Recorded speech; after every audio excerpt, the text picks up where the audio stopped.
Man, I ain't even like her like that. Then I could tell she ain't like me like that, which made me like her like that, which made her like me like that, which made me block her.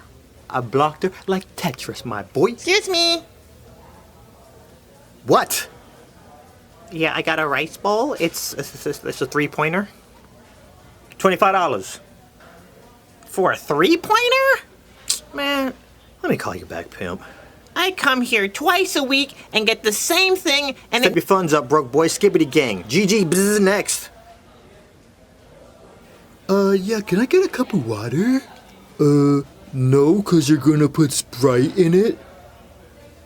That homeless guy right over there is literally filling up his whole flask. I ain't dumb. I don't take big pots before minis. I know what you're trying to do. Can I talk to a manager or something? DeMarcus, what seems to be the problem here? I just prevented a robbery. That's cap, sir. I just want a cup of water 'cause I'm dehydrated. Here you go, sir. I apologize for the inconvenience. You can have a soda on the house. DeMarcus, if someone asks for water, just give it to him, okay? And stop vaping by the register. It smells like Tinkerbell's butthole over here. Go outside and vape on your break, bro. I'm this close to firing you. Ain't no ocean, but you're still a beach. a bingy money. Hi, can I have 3 vinaigrettes, please? Nah, we ran out. Next. I can actually see them right there in the fridge. Oh my God. Man, y'all are so annoying. $3. $3? This is ridiculous. You guys don't even fill them up halfway. It's like barely covering the bottom of the container. Ain't nothing free, playboy, especially in this economy. Partner. A bingy money. Hey, Fluffus, you doing? I'm just grabbing a mobile order. Nah. You supposed to show me the order number on the app, Buster. That guy didn't show you an order number. Okay, firstly, A, take that bass out your voice, and C, we're gonna skip B because it's irrelevant like you. C, for 07 and 310, West Side and East Side, I'm confused in a mug. Bro, shut up. You sound like an NPC. All of you chocolate people are the same. What the fluff you just called me? Did I stutter, mutter, futter? I know you didn't just call me no NPC. Ain't nothing between me and you but air, pimp. Alright, that's it. Catch me outside with it. Actually, I don't think this is a good idea. You agree with me on this one, right? Good and evil are just words, Anakin. Oh, come on, man, be serious. Have you heard the story about Dark Plagueis the Wise? It's not a story that you would hear from a Jedi. Who want to smoke? Who want to smoke? It's 7 p.m. Friday. It's 9:05 degrees. I love Chipotle. Chipotle is my life. Next story time I want to do is Fast and Curious. What number are we on? I got a few more ideas for animated skits. So maybe 4 or 5 more of these skits before another story time. We'll see. I hope you guys are liking them. Also, y'all remember in the Disney Confessions video when I snuck in and there was no lines and you could ride all the rides? Orlando Informer is doing the same convention thing at Universal on August 9th and 10th. I got a link in the description. It's around like $250 for a ticket. They closed the park. It's a private event. Free food. Free drinks. This was me walking around at the last one. Double fisting butterbeer all night long. If you use the link that's in my description, you get $20 off. I love those friends that always find a way to let you know whenever they're working out. They're either coming from the gym, going to the gym, or sore from their workout. See, here's my problem. I like going to the gym. I just like laying in bed a little bit more. So when I do leave my house to go to the gym, I'm trying to get in and out of there as quickly as humanly possible. I'm not trying to flirt. I look like a bum intentionally. I'm wearing my glasses, I don't shave, I take some Nutella, I smear it on my chest. So when I walk by girls, they be like, is that a Nutella stain? Or is it dookie? So if you see me in the gym, feel free to say hi, but I'm not there to flirt. I'm there for one reason and one reason only. And that's to have a nice body and look sexier than a mug when I take them topless selfies on Snapchat. That's it. And I got a quick question. Who's that person running around at every gym setting all the weights to full on these machines? Do you get off the machine like,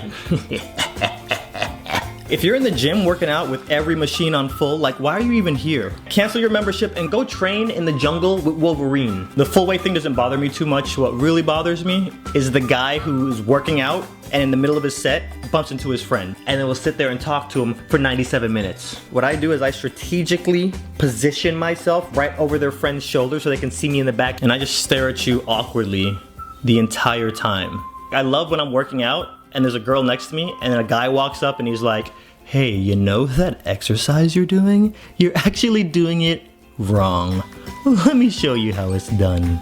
Some of these guys just lose their minds as soon as a girl walks up in the gym. You ever seen on National Geographic those lizards that run really fast and they're showing it in slow motion and the tongue is wagging everywhere? That's what some of these dudes look like. I could not be a girl up in the gym. I would 1000% use my powers for evil. I would probably go to the gym at the busiest time of the day, and I'd probably time it to when the Zumba class starts, so every girl in the gym is off dancing in that room with all the mirrors, and I'd walk up in the gym and be the only girl, and I'd be like, hey boys, I'm here. Oops! I dropped my headphones. I'm so turbo. And just try to get as much attention as human. I'd probably even walk into the boys' locker room like, Oh my gosh! Is this the boys' locker room? Oh, I am so turbo. I keep getting the boys and girls, I keep getting them mixed up. I'm the worst. I'm so turbo. Sorry, boys. I'm just looking for a quiet corner that I can go do some splits in. I keep dropping my headphones. I'm so turbo. Anyways, if you need me, I'll be over by the free weights. I'm not even messing around. All I would do is butt exercises. Guys would be building like concession stands and selling tickets to come spectate and watch me. I'm not even kidding. I'd probably just go to the gym some days and just stretch for 40 minutes and then leave and go to Chipotle and eat a burrito. And that's another thing. Why come every gym I've ever been to is surrounded by food and restaurants? Fellas, pro tip. Don't go to the gym trying to pick up girls. Leave the gym, walk over to Krispy Kreme, and wait.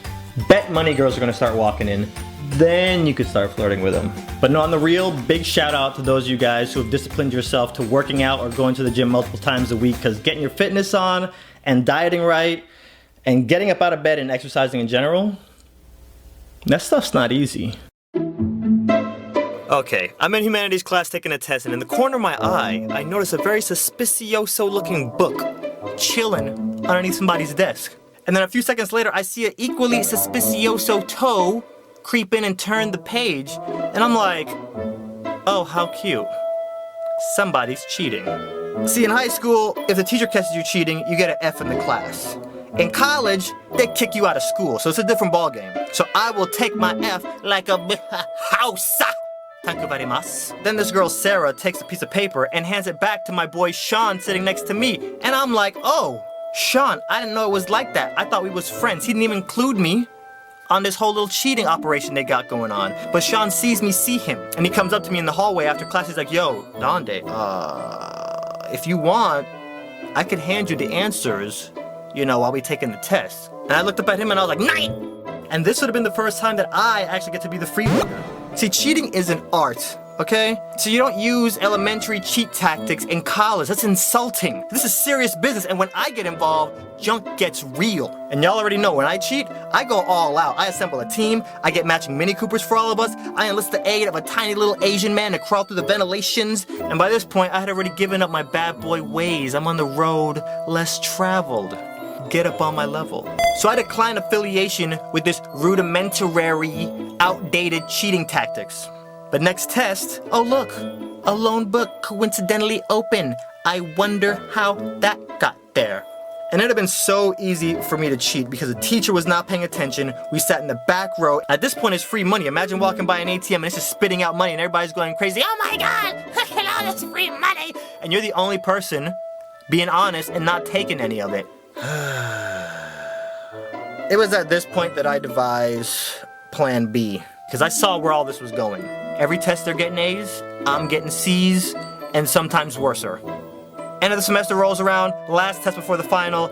I start getting toward the end of the test, and I realize, you ain't gonna get a good grade in this class, bro. Execute Plan B. I put a little note at the bottom of the page saying, please see back. I start. Dear Mr. Osborne, bro, I've been struggling the entire semester to try to get a good grade in this class. I can't get it. And I don't know if you noticed, but people in your classroom be cheating, dog. I ain't gonna say no names because I ain't no snitch, okay? But they might have even asked me to cheat with them, and I said 9. And it's really hard to be an honest student getting bad grades and sitting by all semester watching dishonest students get good grades. Holla at a player, I'm just saying. I ain't no snitch, so don't even try to ask me who it is. I don't know if you got some extra credit I could probably do to get my grade up, but if you do, I'd appreciate it. Please let me know. Yo, homie, sWooZie. Follow me on Twitter, team follow back. Next day, teacher calls me into his office, and I'm like, yeah, Mr. Osborne, you wanted to see me about something? He's like, yeah, I read your little whatever on the back of your test. I'm like, hey, I hope you ain't call me in here to rat on nobody, because I ain't no snitch, okay? No, I didn't call you in here for that. I was actually gonna... Okay, listen, fine. Since you put a gun to my head, I'll tell you, it's Sean and Sarah. They've been cheating all semester, and you don't even be paying attention. I know you over there doing your thing, but they be cheating every test, and they get A's, and I'm getting F. I'm just kidding, guys. I didn't snitch. I ain't no rat. But he was like, yeah, if you want extra credit, do X, Y, Z, turn it into me by this day, and I'll accept it. I got a C in that class. Holla at yo. Think about your favorite place you've ever worked. For me, still Disney. And I don't know if it was my love for Disney or if I just love to get out the house. If you've ever had overprotective parents, you know exactly what I'm talking about. When I first got my car, my mom was calling me every 2.5 seconds. Where are you? I just looked in your room. And you're not here. Mom, it's 9 in the morning. I'm at school. And every time you leave the house, you feel like you're Michael Scofield for a few hours, breaking out of jail.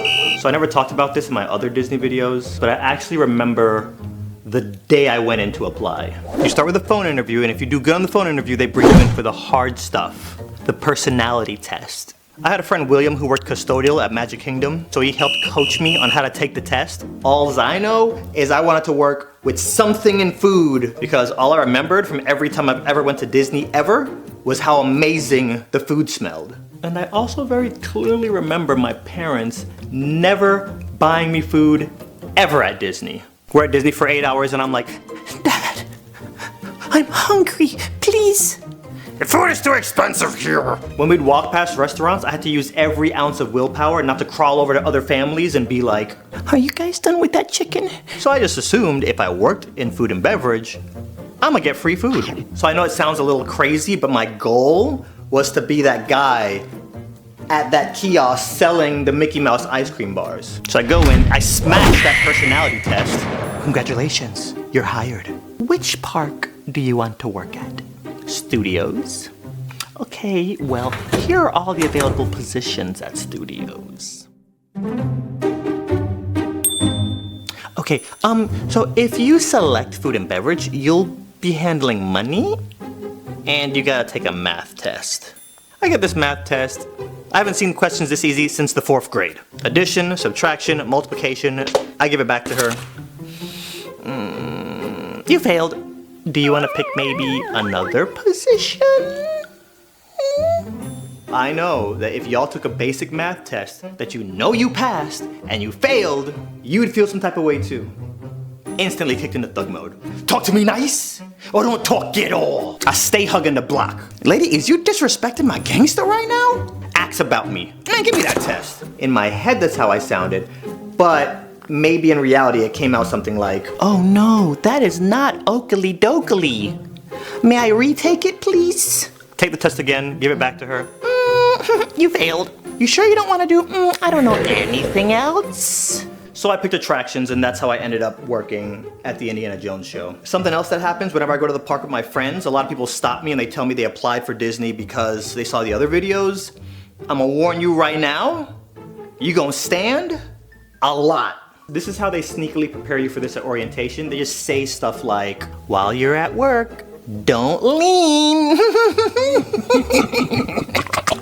Here's the thing, I'm a gamer, and the standing position is my enemy. You remember in Lion King when Simba ran away and he was laying there in the desert about to die? That was me 10 minutes after I clocked in on my first day. I'm laying there, my lips are all chapped.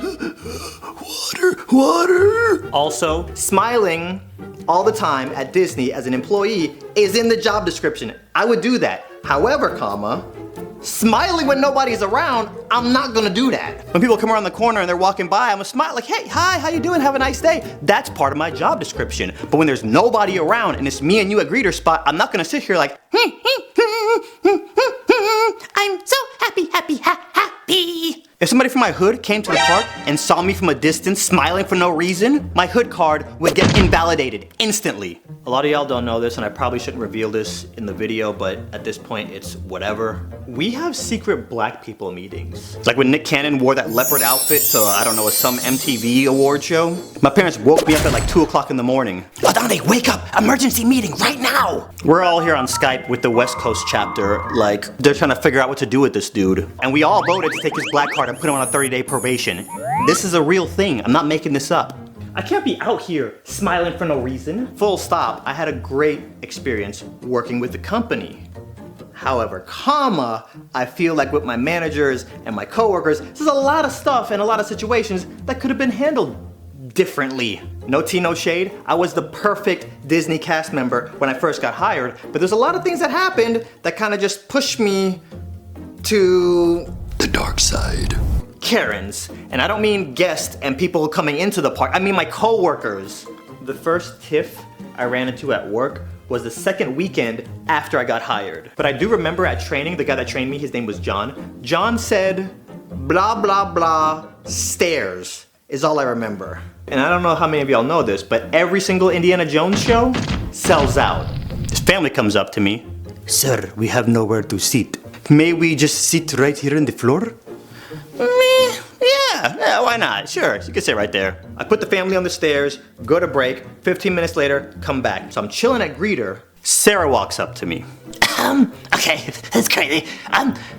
I caught this family sitting on the stairs, and they told me that you told them that they could sit on the stairs. This grown woman really just brought an audience to disrespect my gangster right now?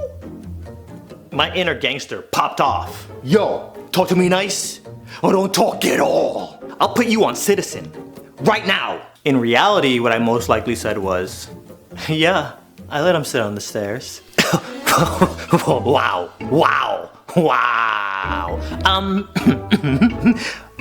Who said that you could do that? John told me I could do it. Oh, John told you this? Well, let's go talk to him. Sarah takes me and herself out of rotation, walk all the way over to Star Tours. Where's John? Is John over in this section? No. We leave Star Tours and she's going to like every attraction. She's over here like, No sleep. Star Tours. Toy Story Mania. Tram. Another tram. Plane. Tokyo Disney. No sleep. we finally find John in another section of the park. Tell John what you just told me. We can let people sit on the stairs? No, we can't. No, I'd never told you that. John was looking at us like, why are y'all even here? You see what I mean? These are the kind of people I had to work with at my attraction every single day. But let me tell y'all who the real stars of Disney are. The guests. Y'all need Jesus. Do y'all know that there are guests out there who their life mission is to end up at Disney jail? I'm being dead serious. Google, look it up. How funny would it be if Disney jail was like a speakeasy private club, you know? There's a guy next to a soda machine, right? When you walk up to the guy, he's gonna be like, what's the password? Misa, Mosca, Mickey Mouse. You go behind the soda machine, you walk down a tunnel, you jump on a slide and you go to a bottom floor, and you first enter, there's a bunch of Disney characters. It's the Mickey Mouse jailhouse. Come inside, there's fun inside. And Mickey's over there like, everybody say, oh, Toodles! Toodles is over there sharpening his toothbrush, making a shank. That would also explain why we don't see any more Disney villains in the parks, because they're all in Disney jail and doing meet and greets. You're the photo pass guy taking your mugshot, and you know they got a food court down in there. And each prison cell has different themes. How funny would it be if at the end of your jail sentence, like Mickey's there to try to scare you straight, like they put you in that interrogation room? You think this is a game? You think this is a game? They leave, the next family comes in. Get that camera out of my face! You think this is a game? This is how we're gonna do things! Biggie! Mob Deep! Bad Boy! I'm a self-made billionaire with a B! You know how much money I made during the pandemic? More than you'll make in your life! Why am I even down here talking to these clowns? Golly! all sounds very outlandish, but this is the kind of stuff I would think about when I'm stuck at greeter spot, not smiling.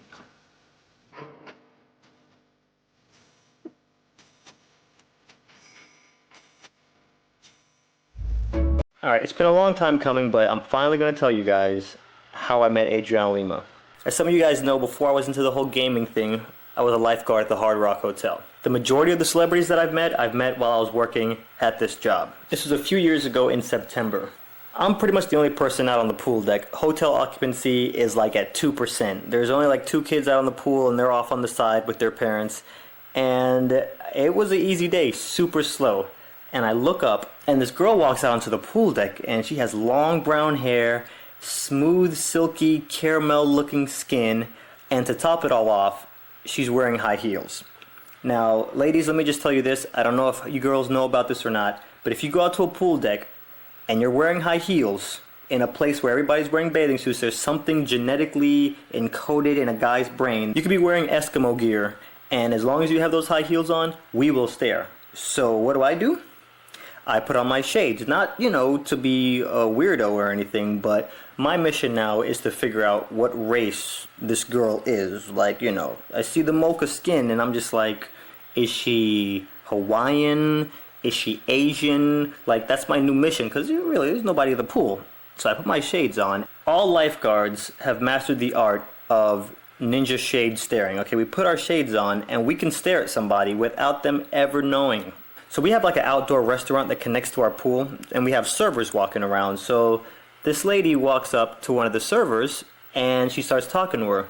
The longer I look at her, I'm like, man, this woman is beautiful. Like, wow. And there's something very familiar about her, but I can't quite put my finger on it. So then she hands the server her room key and then walks around to my side of the pool. Now, there's about 300 chairs out on this pool deck. And she comes over to my side. And she walks in front of me. Let me give you guys a picture. I'm sitting here. She walks in front of me. She looks up at me and smiles. And I look down at her and I get a good look at her face. And I'm like, oh God, no, you're joking me, right? That is not who I think it is. And then she plops down and sits right here, 2 chairs away. I'm thinking to myself like, no, that's not Adrian. No, it can't be. Okay, let me just look again. I'll look down. I look down and she just happens to look up at me and I saw her eyes.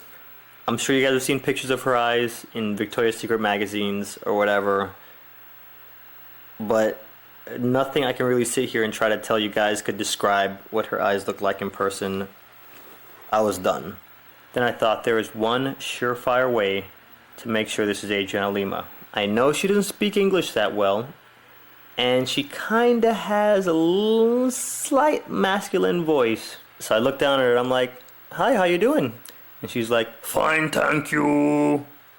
I'm not gonna lie to you guys, the only reason I would even pick up a Victoria's Secret magazine back in the day was to look at Adriana Lima. Is there a wedding chapel within walking distance that me and this girl can go to? Because we need to make it happen right now. Now on slow days like this, we only leave one lifeguard out on the pool deck. If there's another lifeguard, they usually hang out inside until it's time to bump or rotate. So I pick up my radio and I start whispering because I don't want her to hear me. And I call inside, I'm like, John, do you copy? And John's on the other end, he's like, yeah, what's up? I'm like, John, I'm sitting next to Adriana Lima right now, dude. You need to come outside ASAP. And he's like, Adriana Lima? Who's that? I'm like, are you serious right now? What do you mean, are you serious? You're joking, right? And he's like, no, who's Adriana Lima? I'm like, have you heard of Victoria's Secret? Dude, she's the girl that's on the cover of this month's Victoria's Secret magazine. And she's on page 2, 6, 12, 20, 27, and 32. Okay? You need to get out of here now, dude. This girl is amazing. And he's like, you mean the Brazilian chick? I'm like, yes. Her. I'm sitting right next to her. Oh my God, she's so fine. So then he's like, okay, I'm on my way out. So then it dawns upon me, like, I'm sitting next to arguably one of the most beautiful women on the planet. How do you spit game to Adriana Lima? What do you say to a girl like that? So then I make up my mind, okay, you know what? I'm gonna go talk to this girl, alright? Take my shirt off. And now here's the thing. Me without my shirt out on that pool deck is like Clark Kent without his glasses. It's morphin' time up in this piece. Superhero mode is activated. So I walk over and I'm just like, so are you enjoying your stay? And she's like, yeah, the hotel is so pretty. And I turn around and John's there to bump me. I kind of smile at him and he smiles back and I walk away. I go over to the server that she was talking to and I'm like, listen, I need to see that room key that lady just handed you. So she reaches into her pouch and pulls out the room key. Now we're off to the side where she can't see any of this.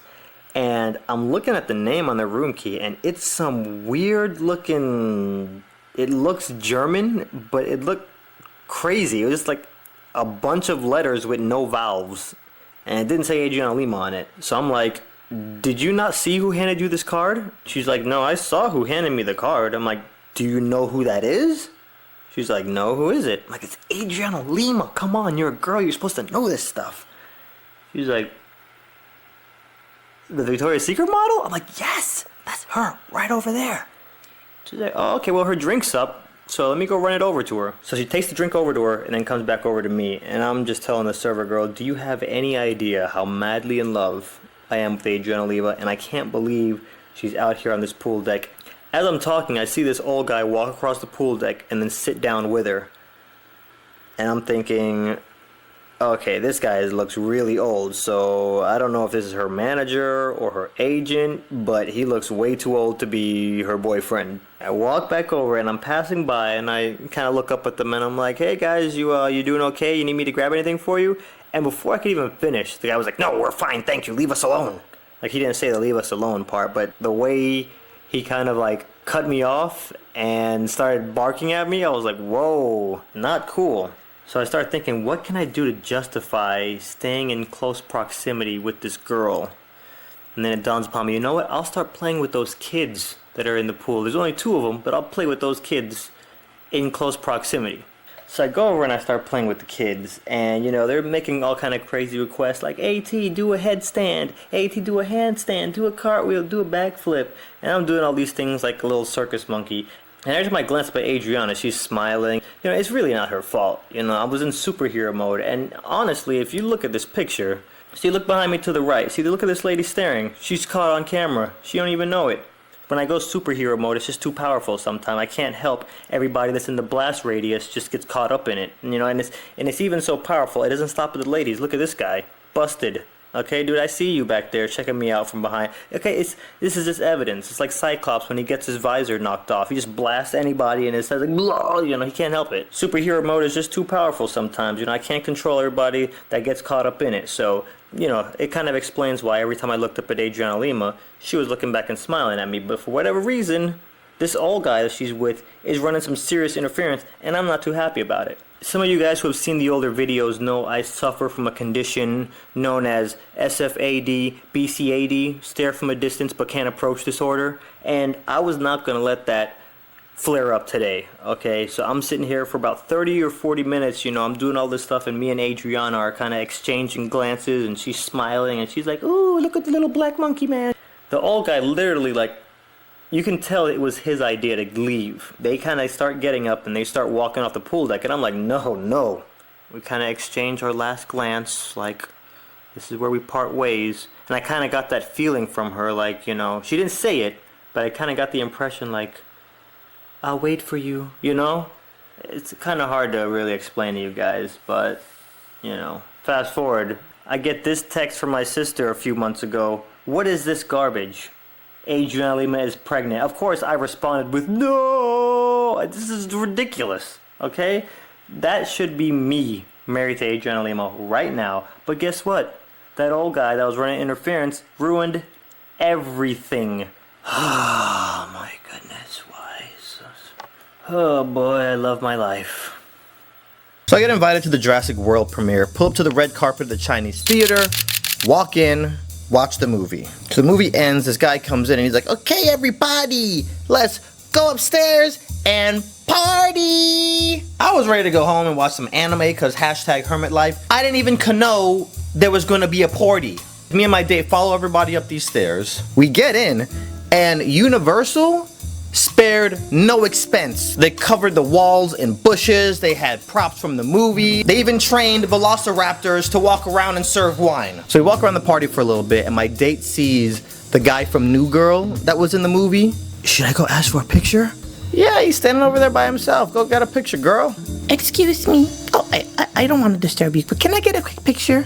I take a few pictures of him and she's like, I love New Girl. oh really? And starts talking her up. Mm-hmm, all right, yep. I look over and I see the kid that was in the movie. Walk over to him, I'm like, bruh, can I get a quick picture? Yeah. So we take the picture and then all of a sudden, I notice a disturbance. There's a group of people in a tiff. Boom! I see his face clear as day. And I'm like, ooh. Bump, hashtag hermit life, Cowboy Bebop can wait. I need to feed my Instagram, and if I get a picture with Chris Pratt, I'm gonna be stunting on all my exes. Oh my god, oh my god, oh my god, oh my god, it's him. So I say to her, I says, listen, we gotta get a picture with this dude. You're the best play. We're gonna push through this crowd. He's gonna take a look at you. You're a really pretty girl in a sexy dress. He's not gonna say no to you. He was headed north-ish. I don't know which direction it was because I don't work for National Geographic, but he was walking away from us. Then he looked over at us and he saw my date and she held her hands up and did like the signal for pictures. And I notice him notice my girl, and then his whole trajectory shifts. He takes a step in our direction and takes a picture, and another step in our direction and takes a picture. Then darts right over to my date. Hi. I hate to bother you. Can I take a quick selfie with you? Sure you can. She takes a few selfies.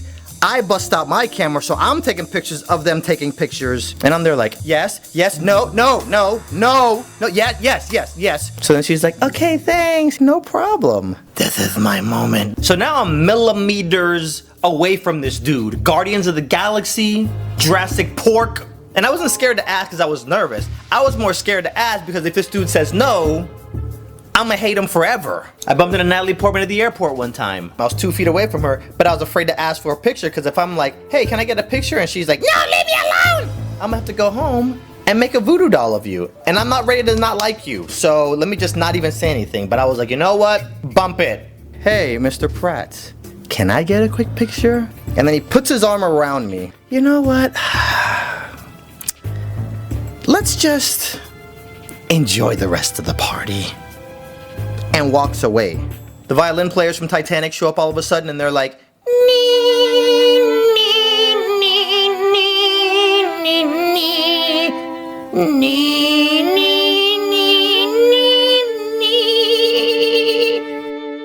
I look over at my date. Which filter should I put on here?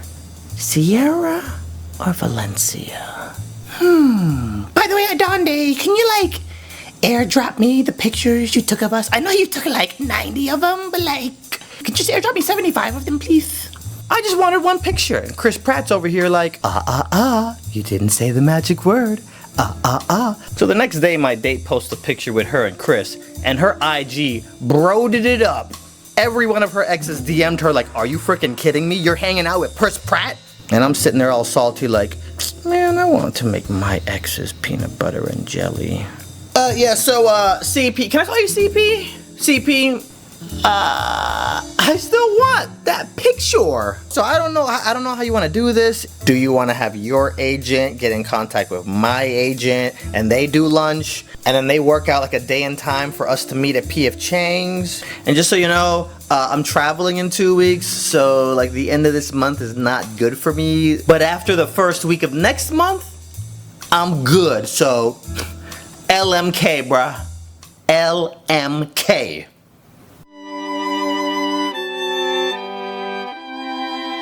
There are some people in the world who think they're the center of the universe and that everybody else around them are just random NPCs.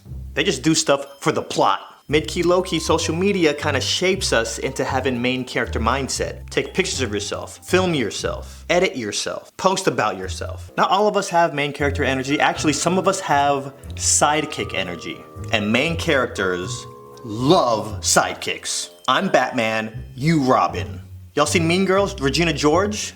She's a textbook definition of main character. I believe there's 3 types of main characters, and I've never heard anybody talking about this, so let's just go ahead and put it into scripture right now. Type 1 main character just loves to talk about themselves and loves hearing about themselves. I'm gonna throw myself on the chopping block one time for the one time I used to be type 1 main character, but just for like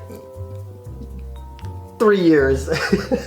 I didn't realize until a friend called me out on it, and it's important that when friends call you out on it, you don't get all mad and salty, okay? Type 2 main character energy is when you're a main character with your actions. So when you're at that festival and you've been standing all day and you turn to your boyfriend and go, "Put me on your shoulders," that's some main character type stuff. Your back hurts, so you know his back hurts. Your feet hurt, so you know his feet hurt. And then you're blocking the view of everybody behind you. Getting on somebody's shoulders one time at a concert or festival doesn't make you a main character, but I'm just giving you guys an example. Because there's some people who operate like that every day, all the time. And type 3 main character is where you're a combination of type 1 and 2. Life is a movie, y'all. When filmmakers go to make a movie, they have a bio for each character. What are we putting for the characteristics in your bio?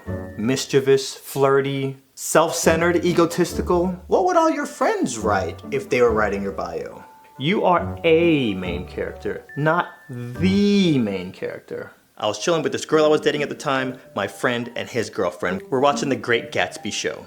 Show's still going on, my friend's girl goes, "I'm hungry, let's leave, let's go to In-N-Out." Bet, say less. So we leave, we're walking to the lobby of the hotel. I turn to say something to my boy. Him and his girlfriend are gone. Ghost protocol, Phantom Menace. So I jump in the group chat and I texted them my text, "Where y'all at?" The girlfriend goes, "We're tired, we went up to the room, but go to In-N-Out, get a number 2 animal style for me and a number 1 for him." First of all, we left because of y'all. I'm still here thinking about step 1 when y'all just ditched us in the lobby without saying bye. So that means y'all conversed with each other like, "Let's leave." And bounced. La la la, we're out. And then leave without saying bye? Their hotel where we're at is right here. In-N-Out is right here, and my hotel is all the way over here. So y'all want me to leave here, go to In-N-Out, turn around, come back, walk the food all the way up to you, drop it, and then take another $80 Uber all the way to my hotel? This girl and this guy are 2 of my favorite people, so I would have done this for them. However, there is so much disrespect on this screen right now. And just so we are 8K 4XD high definition clear, there is nothing wrong with being a main character because you're the main character in your movie. Problems start happening when you're the main character and you're treating everybody else like they're a supporting character or an extra in your movie. If you're walking around doing side character moves, nix it, cut it. So I'm gonna challenge all y'all to be a main character. Live your life like it is a movie. Create memories whenever you can, even if you're gonna meet somebody for lunch later on today. Because when you really stop and think about it, people are like universes. All the intricacies of their preferences, their likes, their habits, their past, like they're universes. So yeah, tip your server, return that shopping cart, help people in need. That homeless person that you're driving past on the side of the road, they're the main character of their movie. Just because they're homeless doesn't make them any less of a main character, think about it. So in closing, I think the problem with main character is the lack of respect. Jim Quick said this one time, he's a great motivational speaker. Life is like tennis. The better you can serve, the more you can control the game.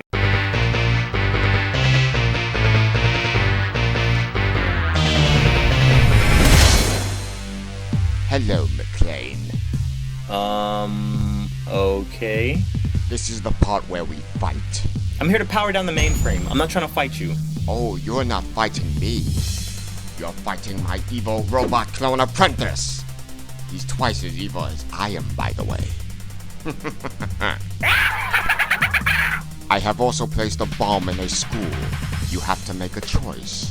You can stay and try to shut down your precious mainframe, or you can save the students in the school. It is now 3:29 p.m. At precisely 4:30 p.m., the bomb will go off and...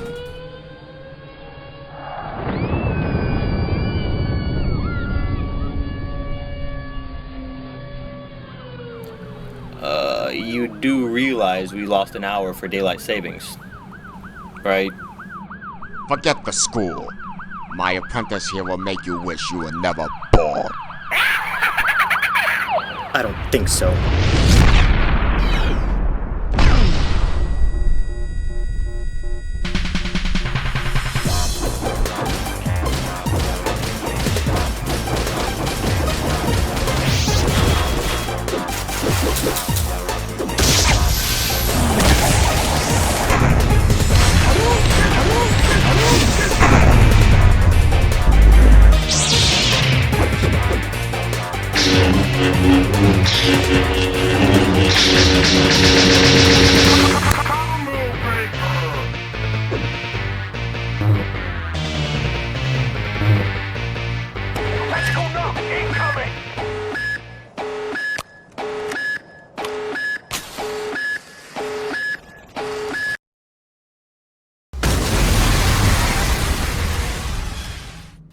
Dang. Well, sucks to be your apprentice right now. That wasn't my real apprentice. That was merely the decoy. This is my real apprentice.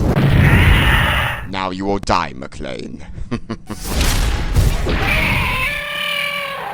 I'm gonna shut down that mainframe now, whether you want me to or not.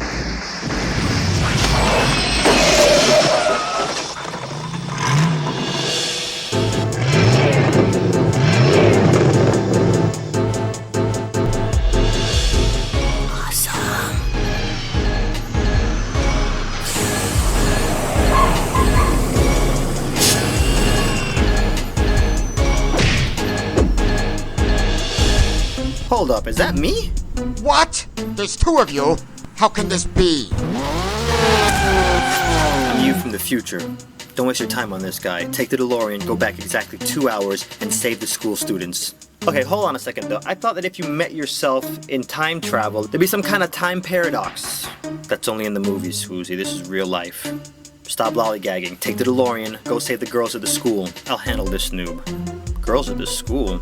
Yes, it's an all-girls college. The keys are still in the ignition, and whatever you do when you go back, watch out for the jealous ex-boyfriend.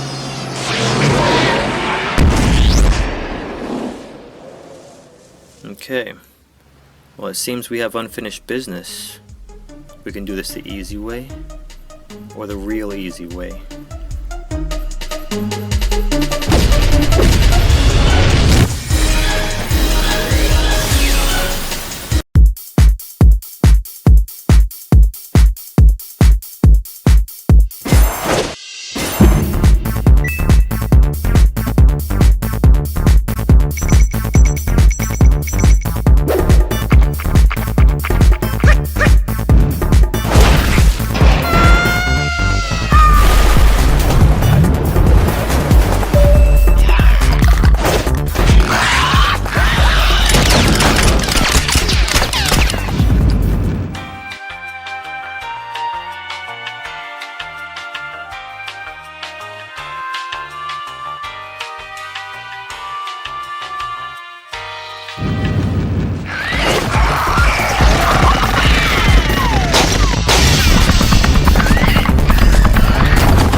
I don't want anybody to think that I'm uploading these videos promoting cheating, because cheating is an easy way to get an F if you get caught. And I was a good kid in high school. I had perfect attendance, I didn't skip class, I didn't talk back to my teachers, but I realized something.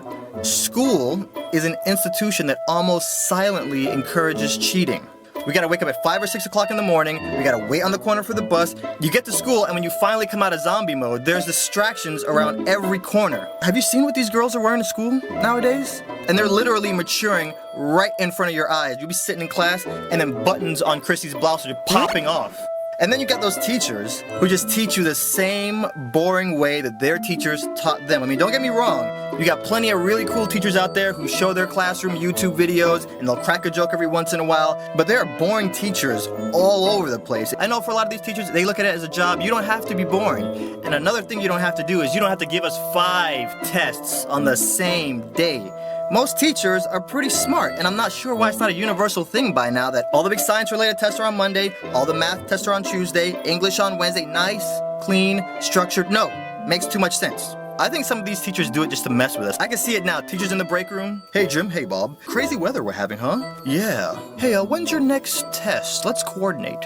How's Thursday? Thursday's perfect. You know what? I'll give them a test too and tell them that it'll count 20% to their overall grade. Nah, make it 30%. You think 30's better? Yeah, we gotta make it stressful for these kids, you know? Give them a taste of what it's like in the real world. It's hard out here for a pimp. Yeah, for sure, I know. Word to the mothership. You know what? And on Friday, I'll give them a take-home test, and none of the answers are gonna be in the textbooks. That'll totally ruin their weekend. Jim. Yeah, you're a genius. I guarantee you those kind of conversations go down when students aren't around. And when we have to juggle a social life, an online gaming drama, and a job, then you pile on multiple tests, you practically force our hand and give us no option but to collaborate. This girl Yolanda approached me and asked me if I wanted to be included in her cheat circle. She told me her plan, and on test day she'd take the test, pass it back to Dana, Dana would pass it to me, I'd pass it to Jamie, boom. My response was kind of like, oh, that's a pretty good plan. If 2 of the 4 people don't mind getting an F. What is this, amateur hour? I mean, luckily for you guys, this is not my first pony show. By the time you do all the work and finish your test and you pass that back, class is gonna be over. So I came up with a new plan right on the spot that put her plan to shame. I told her I've been watching Mr. Hare, and on test day, he always reaches into the bottom left drawer at his desk and hands out the test. So here's what's gonna happen. Dana, he's gonna be the legs. I'm gonna be the eyes. Yolanda, you're gonna be the brains, and Jamie gets a free ride. She's gonna be the freeloader because there's always a freeloader. Put the plan in motion. The janitor opens the door to his class before first period at 7:05. Mr. Hare doesn't show up until 7:15 like clockwork every day. He's consistent. I like that. Day of the test, it's go time. 7:05, janitor opens the door, me and Dana walk up. A few kids walk in and sit down. Like, we weren't expecting kids to be anxious to get into the class, so there were eyewitnesses, but we don't abort, because we're fearless like that. Dana walks in, heads for the desk. None of the kids notice him. He opens the bottom drawer. I'm posted up, looking out for Mr. Hare by the door. Ninja blood, all up on deck. I'm the lookout. If there's trouble, I knock one time and dip. Risk level, medium. One knock, Dana, one knock is all you get. Dana gets the test, he folds it, doesn't put it in his pocket, no. He puts them in his underwear. It makes it more dramatic that way. And plus, if an administrator catches us, they're not gonna check his no-no zone. They're gonna check his pockets and his book bag. Not my idea, but too good to change it. Dana leaves the classroom. I follow exactly 1 car length behind. We turn the corner. Boom, he hands the test off to me. I handle it with extreme care. I don't know where you've been, Dana. Yolanda meets me next to the library. I pass the test off to her. Yolanda, if you're watching this, I'm sorry for never telling you where Dana stashed the test. I really didn't want you to have to find out like this, but I couldn't jeopardize the mission. Yolanda takes the test, and in first period, she does all the work on a separate piece of paper and then destroys the original.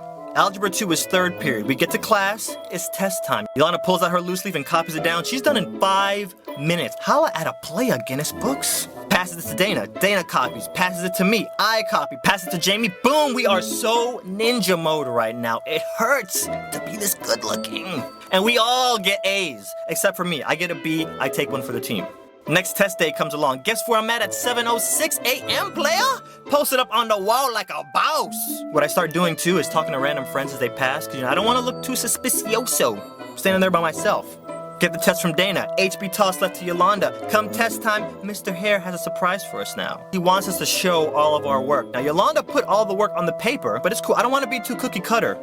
So, I sprinkle a little Sudoku graph in there, put some random numbers and letters in there just to make it look really confusing, but kinda like I know what I'm talking about. Boom! B+, baby, let go! I'm a method actor, guys, so I play the role. I start raising my hand whenever he's teaching now. I ask some questions even though I have no idea what this man is talking about. I commit. I don't want to look suspicioso when all these random good grades start dropping in my lap. We collaborate like this for about 4 or 5 tests, and we get efficient at it. Dana would be in and out of that classroom sometimes in like 5 seconds. Fast forward to third period, bell rings, and Mr. Hare just sits at his desk. Then he looks over at me, Yolanda, Dana, and Jamie, and he's like, a student from my first period class said they saw somebody go into my desk this morning and take a test out before I got here. I don't know how long this has been going on, but if I find out who did it, anybody that's involved is not only getting an F in my class, but I'm gonna do everything within my power to get them expelled from school. He said that whole entire spiel while looking at me, Dana, Yolanda, and Jamie. I failed that test that day. Thank goodness the semester was pretty much over and we only had like 1 other test after that one, and I didn't do so well in that test either. Again, guys, I don't want you guys to think that I'm glamorizing this and making it sound all fun, because to be honest, guys, I got lucky. And he probably could have got us all expelled if I wasn't so slick. So if anyone ever approaches you and tries to get you to join their little cheat ring, say no. Met my friend for lunch this week and she starts talking about her love life. I met this boy on a dating app. We went on a few dates. I think he's trying to soft ghost me. So I think I'm about to send him a really long text. What do you think? I think I speak for all boys when I say, don't do that. Well, what do I do now? In my head, I'm thinking, what's so good about this guy and why is she being the Lululemon? He doesn't seem as interested as she is. So I says to her, I says, y'all met on an app. You think he just deleted the app and isn't talking to other girls? I don't know, maybe after your dates, he just wants to be friends. I know I'm in the friend zone. I'm trying to bust out of there like Shawshank Redemption. Sis, if he wanted to, he would. How you gonna look out here when you're putting up 90% effort and he's putting up 10% effort? But she ain't like that answer, so she goes home, gets on TikTok, starts watching the girl talk video advice, alright? Gets a pen and paper, writes, you're obsessed with me, you wanna text me back, writes his name, and puts it under her pillow. She sleeps with that note under her pillow every day for a week. Out of the blue random, guess who texted her? Yes, him, dude! Hey, I miss you. If you're free, you should probably come over tonight. I got some wine. Apparently, the Lulu is the new Salulu. The dating world is the Olympics of the Lulu. NGL, I laughed the first time I heard my friend Sarah from Italy say it. It sounds like a spell that Harry Potter gave up on mid-cast. The Lulu, no Salulu in it. It's like when you tell your friends, I'll come out tonight, but I'm not drinking. Because you know you're going to get to the bar and they're going to be like, Just have one drink with us. Then cut to you, tipsy AF, twerking on Elmo in the middle of Times Square. You're so gone in your own world, you're like, solutions? Where we're going, we don't need solutions. Once we cross a certain level of delusion, we don't connect the dots properly. And we've all been there. You ever had that friend who wants to be a singer?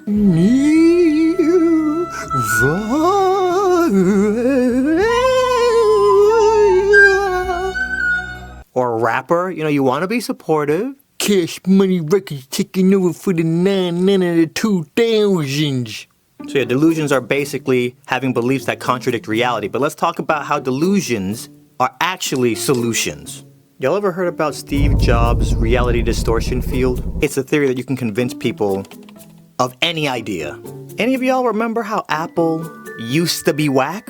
Nobody was buying Mac anything. Fast forward to a line wrapped around the block of people waiting to give Apple their $600 like, shut up and take my money! Steve Jobs was the king of the Lulu being the Salulu in the best possible way. He looked at glass and metal and basically saw the future. It's like being at a party and you're dancing to music that only you can hear and everybody's looking at you like you're crazy. But then the beat drops and then everybody suddenly hears the music and now you're the life of the party. Success is basically making everybody see what you see in your mind. Here's a secret sauce. The magic trick is alignment. You gotta make your delusion align with reality. And when you do that right, you start getting those iPod ideas. So the next time somebody calls you delusional, they're probably right. But now, you gotta make your delusion align with reality. And when you do that right, that's how you make the Lulu, the new Salulu. I think some of my friends have this disease where they can't keep secrets. I mean, I'm gonna keep it raw. We've all heard the words, don't tell anybody, and then we run and tell people. But at a certain point, you gotta understand how secrets work. In case you didn't get the memo, how it goes is I tell you, hey, can you keep a secret? You say, yeah. And you tell one or two other people, they run and tell one or two other people, and so on, and so on. And now all my business is out in the streets. In some cases, I tell this guy a secret, and he tells one of our mutual friends, and that mutual friend comes back to me and tells me that you're running your mouth. Now, you about to get dealt with. I used to be that friend that used to, run and leak some secrets, until that junk blew up all up in my face. I was good friends with this guy named Daryl and his girlfriend Jane, and it's hard being good friends with couples because when they break up, guess who they come running to? You. They break up, I'm on the phone with Daryl, giving him some advice, and then he randomly busts out with, Donde, I'm a good dude. I'm a good dude. Jane think I'm a bad dude. Like, if I was really a bad dude, actually, I can't even say nothing. I can't even. What's up, man? You could tell me. Promise me you won't tell nobody. Especially not Jane. Come on, man. We boys. We dogs. Bruh. You know Jane, okay? I mean, you know Jane, bruh. Bruh. This girl, I mean, I'm not a mean dude, but this girl sent me some pictures of her naked, book buck naked. And if I was a mean dude, I'd done put these things all up on the internet. Promise you won't say nothing to nobody, especially not Jane. You promise? I promise. Okay, click, beep, beep, beep, beep, beep. Jane, girl, you ain't gonna believe it. I just got off the phone with Daryl. I'm about to tell you something, but you gotta promise you ain't gonna say nothing to him, okay? He told me he got some pictures of you naked. But he said he ain't gonna show them to nobody, but he was just saying if he was a mean dude, he would show them to people. I knew you longer than I knew him, so I'm just, my allegiance is with you. Don't say nothing to him, you promised. How about 45 minutes later, I get a call from Daryl. I trusted you. Crying on the phone, snot bubbles and all. Jane ran and told Daryl. I got mad at Jane, but at the same time, she did the same thing that I did. So, the next time somebody tells you something and then you hear the words, don't tell nobody, do yourself a favor. Don't tell nobody. You ever had a dream where your friend did you dirty in the dream and you wake up mad at them? Like they would do me dirty in the dream and then they'd call me and I'd look at the phone like, oh God, you're so shady, bro. You're gonna really call me after what you did? I'm like ready to cut them off after what they did to me in a dream. And you ever have any like reoccurring dreams? The reoccurring dream I would always have always involved the cops. It would be your standard traffic stop for racial profiling and the cop would walk up and be like, do you know why I pulled you over? And I'd look at him and be like, yeah, because I'm black! And throw a Molotov at him and then like peel off and start a police chase. Or what about, have you ever had a dream? My brain does this to me sometimes, where at the end of the dream, you go to bed. So when you wake up, you're like, See, that would happen to me sometimes in my reoccurring police chase dreams. So I'd be all like, and I'd break away, run home, jump in bed, and go to sleep. So when I wake up, I'm like, yo, was that a dream or was that real? Be looking through the blinds like, either that was a dream or they haven't found me. Y'all don't know how many times I just be going through my day waiting for somebody to just be like, there he is! My dreams are very vivid. And they get so freaky and weird sometimes that I don't even really want to tell my friends. Cause y'all know, our friends judge us off of the dreams that we tell them. I mean, let me not even get ahead of myself cause even I've been guilty of judging people based off of a dream they had. There was this girl I was dating and it was long distance, so we would have like these Skype slumber parties where we'd both go to sleep and leave video Skype on. One night, she falls asleep and in the middle of the night she starts talking to herself and she's like rolling up and like squeezing the pillow and she's like and she's smiling and she goes, ooh, stop, you're so dirty, oh my god. And like this girl's dead asleep talking. So when she wakes up, I'm like, yo, so you had a dream last night, huh? How did you know? Don't worry about that. What was your dream about? Well, I mean, me and Saeed, the Indian guy from Lost, we were like stranded on an island together. A word? You cheating on me now? Oh, you know what? It's over.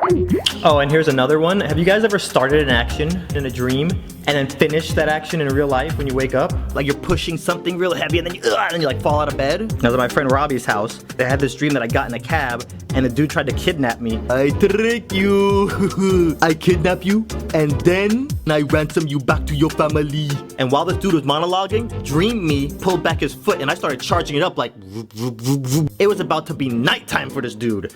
And then I started kicking and Robbie is like right there and I woke up and I did like a flash kick inches from his face in real life. See, at that point I had to stop spending the night at my friend's house, be at a slumber party and start 100 hand slapping everybody at the party like E Honda and then blame it on a dream. Like I would look crazy.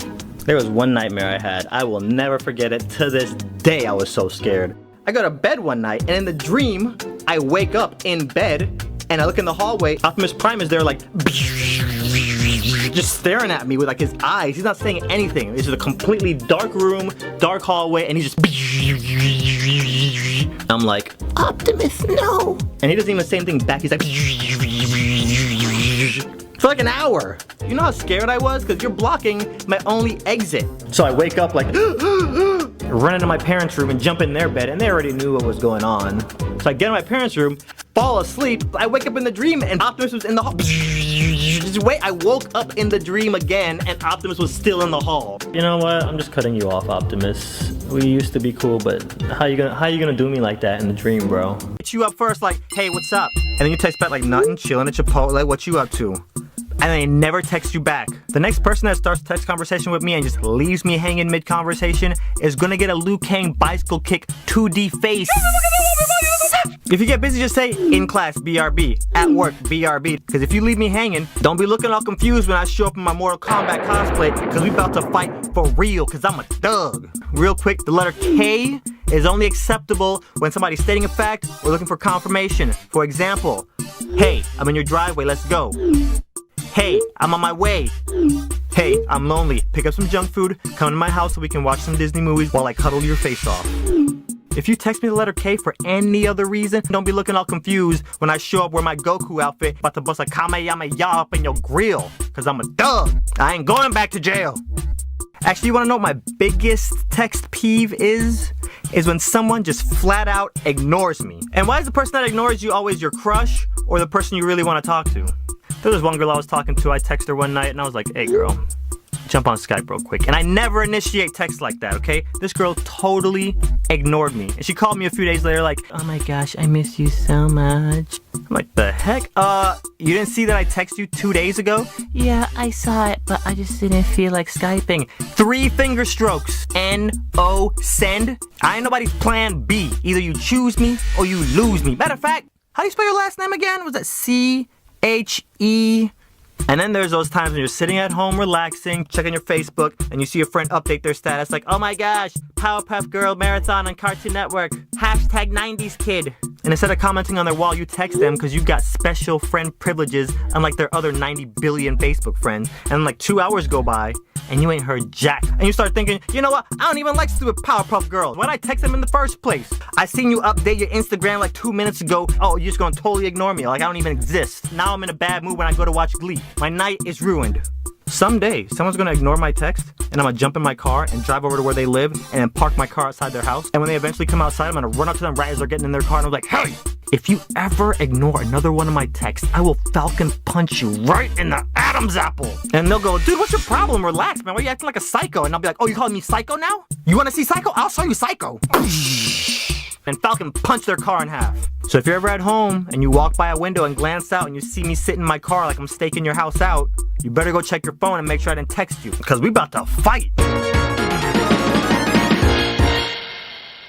One day back in middle school, I'm like 12 years old, my dad comes to me, he's like, get ready, I'm taking you to the car dealership and I'll buy you a car because you're about to turn 16. We get to the car dealership and he's like, okay, whatever car you pick, your mom's gonna drive it for the next 4 years, and then when you turn 16, it's yours. So then he tells me my budget is $12,000. I felt like I was in a rap video. So my dad buys the car, and here's where the problem starts, because in my mind now, I'm thinking, that's my car. I'm just letting my mom borrow it. So one day my boy Robbie comes over to spend the night, and we're in my bedroom, and I look at him and I'm like, we gotta start living our lives a quarter mile at a time. Let's go downstairs, get my mom's keys, and go for a ride around the block. And Robbie's like, okay, turn upward. So my parents' room is on one side of the house, and the garage is on the other side of the house. So we wait till like 2 a.m. when my parents are sleeping, we creep downstairs, we go over to the keys, and we gotta be all silent. I'm like Indiana Jones, like taking the artifact, I'm like swapping out the keys with a sandbag, right? We go in the garage, open it, boom, we're cruising around the block. I'm driving for the first time. I even burnt some songs from video games, so we're like rolling around the block, listening to Grand Theft Auto soundtrack, so it feels like we're in the game. I look over at Robbie and I'm like, Robbie, get on the roof, bruh. Bam! Flying around the block at like 30 miles an hour. Don't try this at home though. You know, we're trained video game professionals. Y'all kids, if y'all try this, y'all might die. Anyways, fast forward a few months, it's my birthday. Every year, my mom gets me a hotel room and I invite a bunch of my boys over. Me, Robbie, Paul, Josh, and my boy Eric. So I get all my boys in a circle and I'm like, yo, tonight, when my mom and my sister go to sleep, we're gonna take my mom's keys and we're gonna go for a ride. And all my friends are like, oh my god, bro, dude, you're such a gangster. I know, right? So my mom and my sister fall asleep and I just hold my hand up and the keys fly out of my mom's purse and fly into my hand like I'm a Jedi. We grab a room key, we go out to the car, boom! We out here getting this paper, cuz. I'm blasting Mario Kart music and I look over at Robbie and I'm like, let's raise up a Mogian on these fools. You think they ready for level 2? Shoo, they better get ready. We live our lives a quarter mile at a time, cuz. Robbie jumps out, jumps on the roof. Everybody's like, oh my god, you guys are crazy. So I turn a corner, drive down, and guess what I see?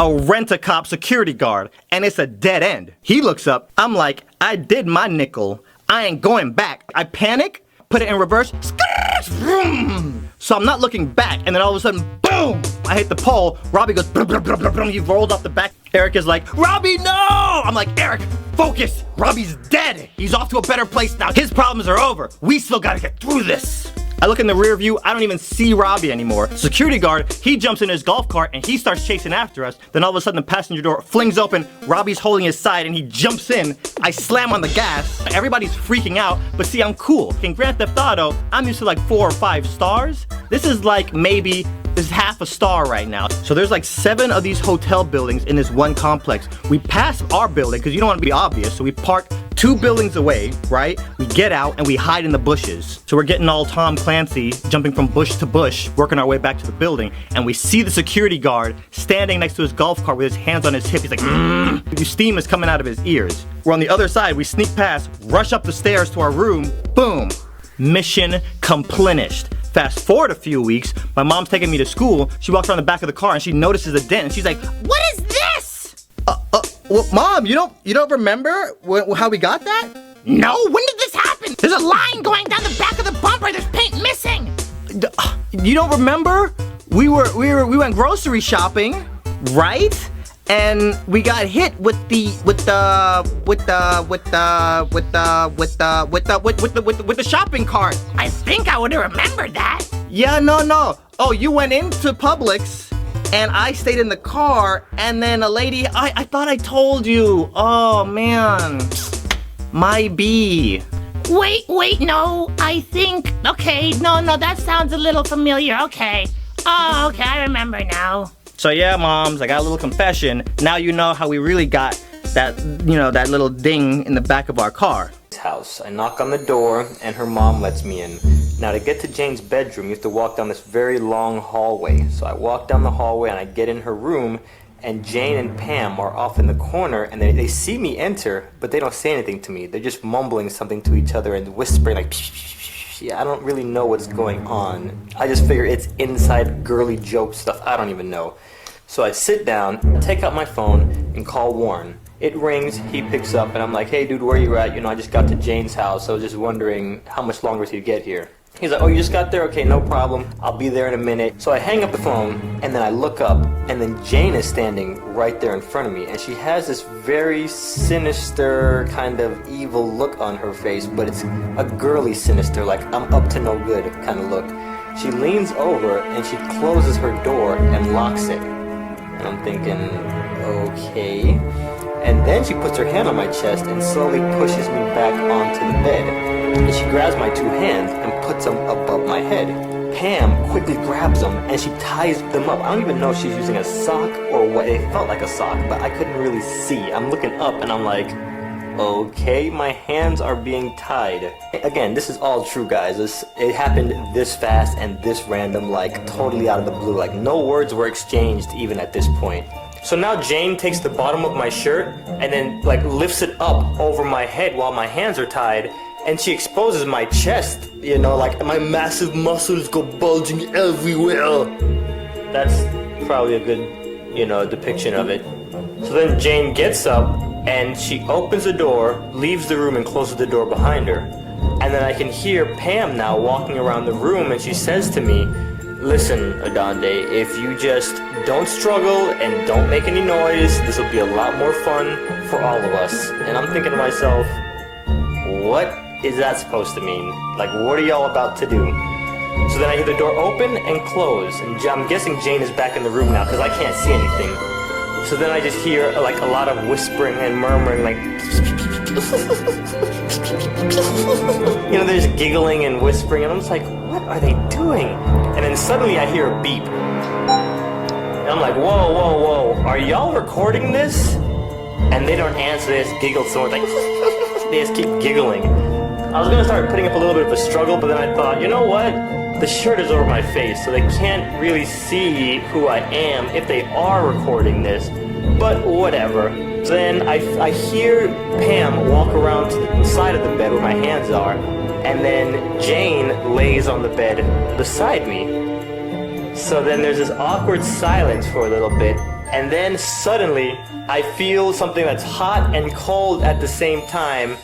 Wet. She starts rubbing ice all over my chest. As soon as I felt it on my chest, like I jumped and I was like, ah! And I started like squirming and making noise. And then Pam quickly covers, like she puts her hand over where my mouth is. So now I'm just like, ooh, ooh, ooh, doing a lot of that. While Jane starts to rub this ice on my chest.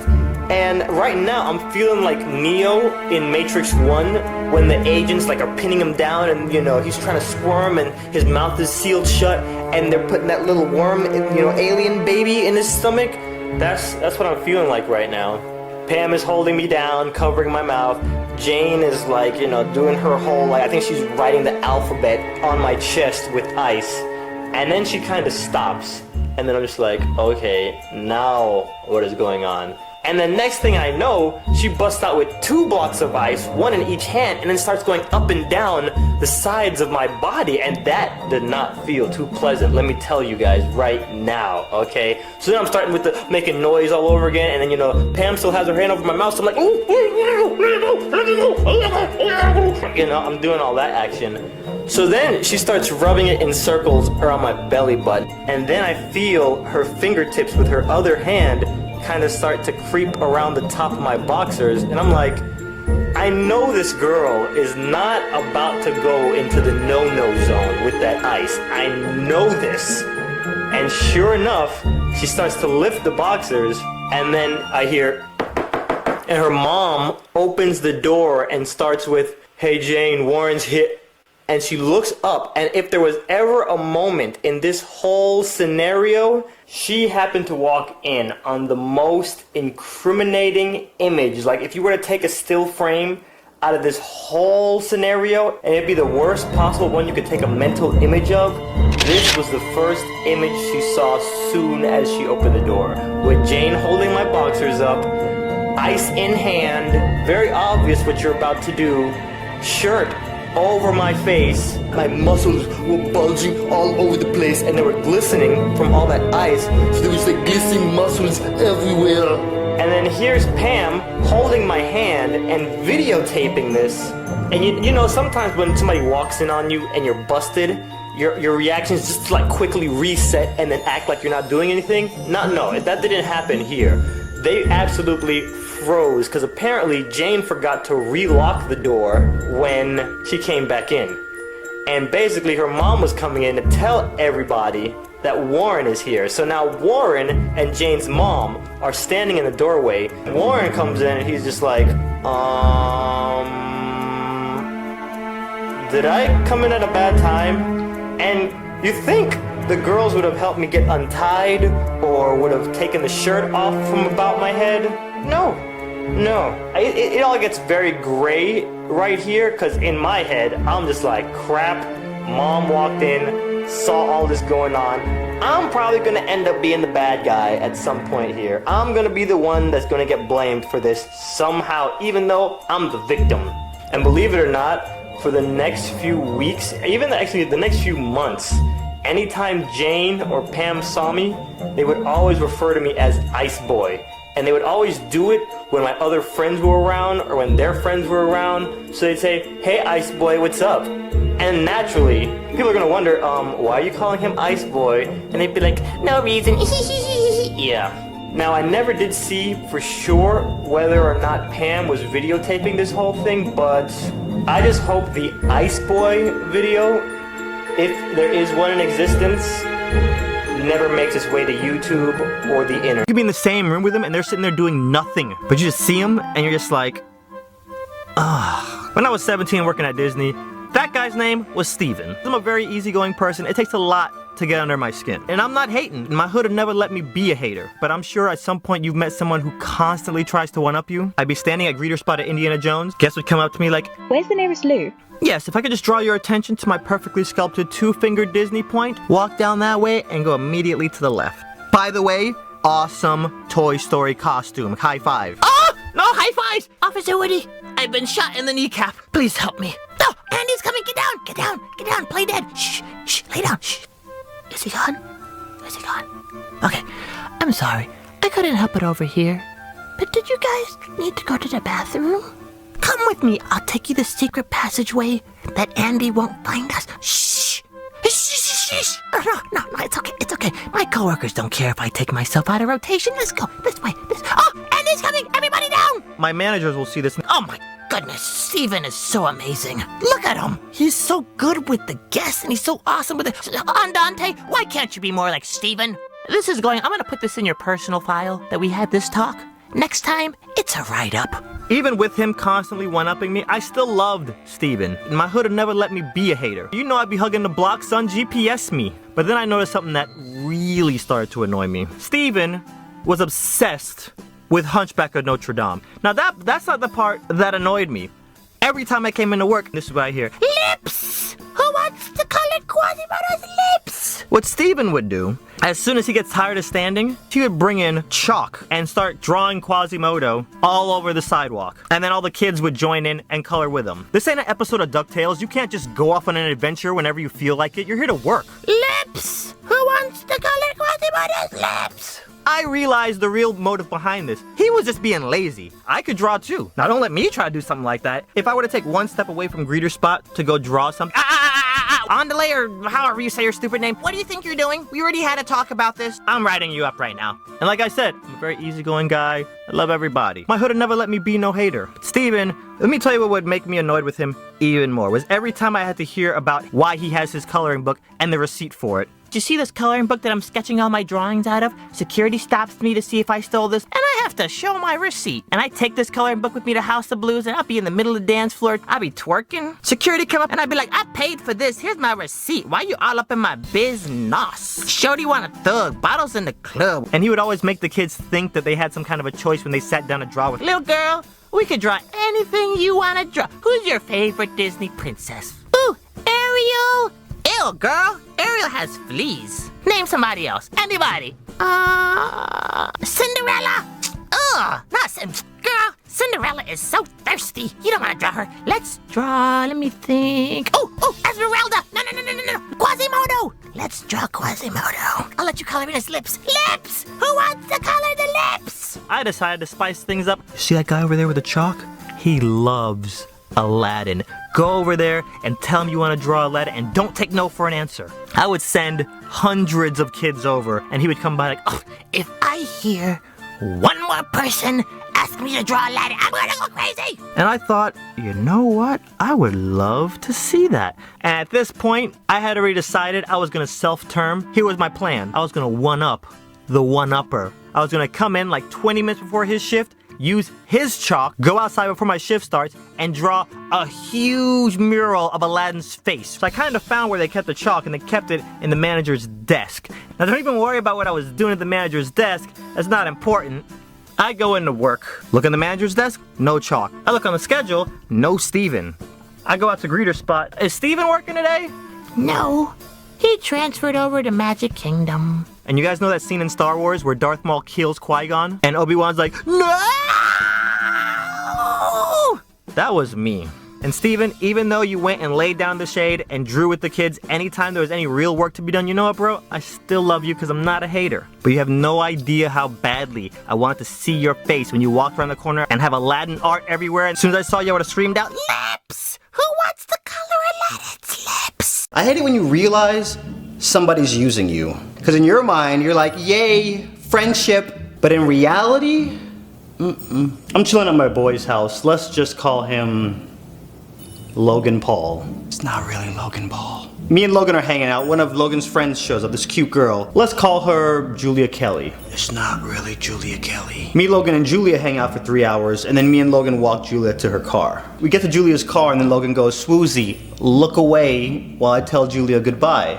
So I'm assuming he's kissing this girl goodbye. A few weeks later, I'm on Instagram. I am deep down the rabbit hole of the search page, and I find this random girl. Let's call her Chantel. It's not really Chantel. Fast forward to the next night, I get a push notification that she's doing a live stream. She's on the stream and she goes, guys, I'm so bored. Who should I call? Someone in the chat goes, hey, call your boy Logan Paul. Logan don't even be messing with me like that. Like he just won't even reply to my texts. Not even 4 days later, guess who I bump into as I'm walking into a meeting? Logan Paul. I link up with Logan after the meeting and I'm like, bro, how do you know Chantel? How are you not trying to wifey her up? Man, I don't know. I'm just not even feeling her like that. He takes out his phone and FaceTimes her. Then he's like, yo, let me introduce you to my boy, sWooZie. He hands me the phone and I'm like, hi, yeah, no. We talked for a hot minute. I gave Logan back his phone, but I'm like, all right, phase 2. When I leave, text her later tonight and be like, yo, when are me, you, and Swooze gon' kick it? I go home, go to sleep, wake up the next day, Chantel posted some snaps. Logan is on every single one of her snaps. Starting at 10 p.m. the night before till like 2 a.m. that morning.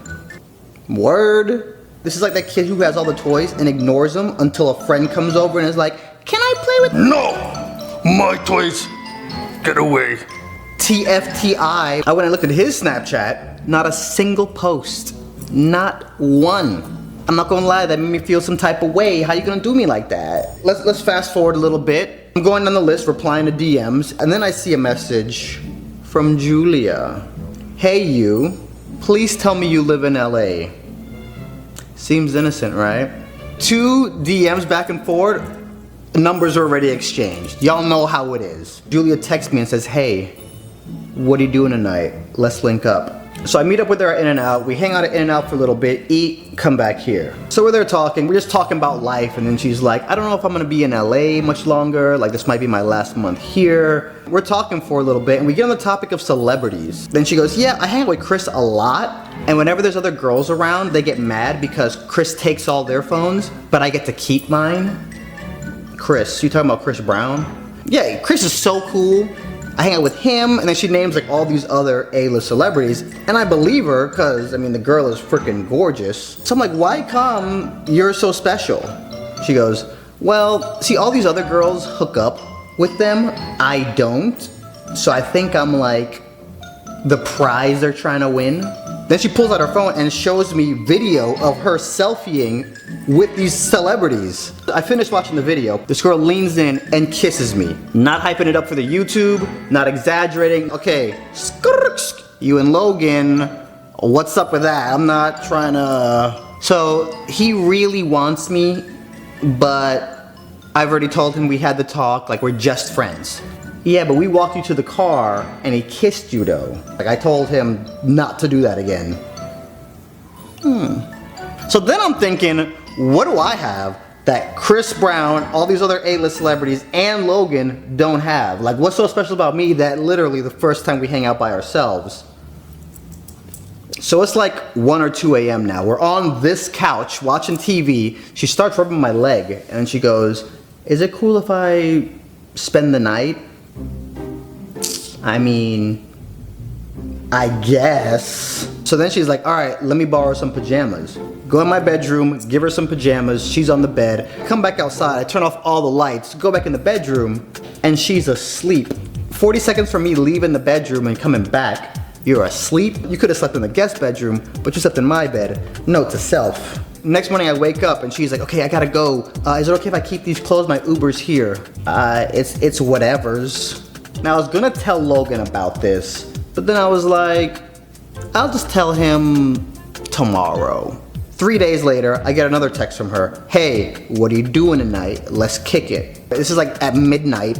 She comes over, she asks to spend the night. I say, she asks for some clothes to wear. I say, I brush my teeth, come back out, jump in the bed. Me and Julia start making out a little bit. 2 minutes into this makeout session, she rolls over like, good night. A few nights later, I'm hanging out with my boy Alex Wasabi, and I tell him this whole story. And he looks at me and he goes, bro, you're the sexless innkeeper. What? What is that? Sexless innkeeper. They make you think some stuff's gonna go down, but they're just using you as like a hotel. I decided I'm gonna test this theory. Julia hits me up a day later. Hey, what are you doing tonight? I text her back, hey, I can't chill. I'm editing. But if you wanna chill tomorrow, between 10 a.m. and 5 p.m., no text back. 2 days later, another text from Julia. Hey, what are you doing tonight? I'm editing again tonight, boo, I'm sorry, but listen, I'm free all weekend long during the day. She texted me like 2 or 3 more times throughout the week. And I just basically tell her, nights are not good for me. I'll hang out with you whenever you want, just during the day. And yeah, ever since I took spending the night off the table, I have not seen or heard from this girl since. So hard out here for a pimp. How is it acceptable behavior to just fall off the face of the earth? Here's the problem. In the back of our minds, we all know we're hiding behind a screen, and if we ghost, we never have to see that person ever again. And also, what's the consequence for ghosting? We also know there's no consequence. When you get older, hide and seek becomes a game called ghosting. Only nobody ever comes to find you, right? And you can block them. Yeah. People ghost for all kind of reasons. I'm gonna share some things that my friends have said, I'm gonna share some things that my Instagram followers said, and then I'm gonna share my story about the one time I've ever ghosted somebody. You meet somebody behind a screen, you establish comms, you actually both leave your house to meet up someplace, go back home, message them again from behind that screen, and then you never hear from them again. That's dating in the 21st century. See, we're in an internet-based society. There's really no consequence when you're hiding behind a screen and you just stop responding to somebody. And here's the other part too. 9 times out of 10, it's something that we did or something that we're doing that's rubbing the other person the wrong way. Let's talk about it, all right? I've asked some of my friend girls reasons they've specifically ghosted dudes, as in they went on a date with a guy and then after the date never hit him up. So these are actual real life accounts. First one, my friend met this guy on an app. In his bio it said he was 6'2". On the date he was like 5'6". Ghosted. Don't lie in your bios. So if you're on the dating apps and you say one thing and you show up in your another thing, that could be a reason. Another friend girl says she went on a date, the dude left $0 tip, ghosted. Maybe drop a clue for the dude, because you just ghosting after that date and he doesn't leave a tip, he's gonna go on to the next date and not leave a tip. So next time, say something like, really? Not even $1? So that way, if you do ghost, he can think back like, why did she just, it's because I didn't leave a tip. So give him a clue, give us a breadcrumb. In my personal experience, what I've noticed when it comes to girls ghosting, it's typically because they got something else on the back burner. They're talking you up, conversations are going good, and then all of a sudden they stop. It's because option 3 popped up and now is priority 1. My friend B had this really good point. She said, she doesn't like to ghost anybody, even when the guy is not getting it. What she'll do is Casper the friendly ghost. And that's where you slowly start dialing back. You take like a day to respond, then 2 days to respond, and then 3-word responses, then 2-word responses, then 1 word, and then no words. Casper the friendly ghost. Moving on. One thing you never do. Don't keep hitting the girl up after she stopped replying. When you're just there having a conversation by yourself, that girl is 1,000,000% screenshotting and sharing it with her group chats, all right? Just don't get, it's not a guess, it's a fact. 1 message, they don't reply. 2 max, they don't reply, and you're getting those vibes, stop. We're always on the grid, okay? I've sourced some of the most brilliant minds on the internet, the people who follow me on Instagram. I actually had my own list of stuff, but y'all submitted some ideas for this that beat mine. Here we go. This is one I hear a lot. You're being creepy. Ghost. If you're too awkward or too nice, girls want the nice guy, but a lot of them don't want the nice guy. You know what I mean? There's a balance. There's a yin and the yang. Nowadays, you say one wrong thing on a date, ghosted. You come off too strong or they got what they wanted out of the interaction, listen, it happens. They think they're better than you, they don't want to talk to you. And this is the most hard-hitting one coming up right here. Better graphics. Ghosted. Ghosted. And I mean, let's talk about it, because they're actually in a relationship when they told you they were single. That's another good one. Too soon. PTSD. The conversation wasn't hitting and the wordplay ain't fizzing. I feel that. I did see the creepy stuff come up a lot. So fellas, pay attention. Tact. T-A-C-T. Look it up. A lot of girls have it, a lot of guys don't. I mean, I think this applies to some of us too. They'll ghost us because they're so scared of our midichlorian count. They're so fearful they're gonna fall in love with us. So for their own protection and their own sanity, poof, poor manners, not enough respect to tell someone no, or they're just disinterested. People just hate dealing with emotions and they hate confrontation. Guys, once you give the girls the ick, it's really hard to come back from that. I mean, it's virtually Mission Impossible, whatever Mission Impossible we're on right now. I mean, this one is a good one, because they suck. This was a good one. They only hit you up when they're bored. Ghosting because they make bad choices. I've actually had friends show me their phone about this one. If you send 4 or 5 texts just to say what's up, we should hang, that could rub people the wrong way. Text management. This is the best one for the plot. Wait, has anybody here ghosted somebody because of their horoscope? Let me know, please. I don't know about this one. This is the only one I let slide that I don't know about. Somebody who just likes small doses of flirty interactions. So just leapfrogging from lily pad to lily pad. You're just one of many lily pads you get hopped on? When one of their friends or somebody they know says something to them about you. But listen, if you're just trying to ghost me without even getting my side, I'm not even trying to fight for that friendship, relationship, whatever ship. Back to the matter, most people just don't take rejection well, and we all know this. They got short-term memory, or maybe they thought they responded to you, and then weeks later, they're too embarrassed to text back anymore. That's a good one. They warned you about something, you ignored them, ghosted. Granted, we're all human, so maybe not just off of one warning, maybe give us a second warning, maybe. The only time I've ghosted somebody, I mean ghosted as in no warning, no nothing, just poof vamoose, drop off the face of the earth, block. Me and my boy Aaron were at the mall, and we all had those conversations that are suitable for our friends' ears only, but not anybody else outside of our immediate circle, right? So me and him were having one of those conversations, and then he interrupts me and he goes, "Oh shoot, don't look now, but I think that girl that just walked by us heard what you just said, but don't look." And instantly I'm like, "Brrr!" And I see this girl, and she has this look on her face like, oh my God. She had walked past and she was on an escalator going down, so she was literally like, check my Instagram, and I have a message from somebody who looks like the girl from the mall. I opened that thing so fast. Hey, was that you at the mall today? Maybe. Was that you going down the escalator? Oh my God, it was you? You looked like you overheard part of our conversation. What did you overhear by chance? I didn't hear anything, I just saw you. So then, why were you looking at me like that as you were going down the escalator?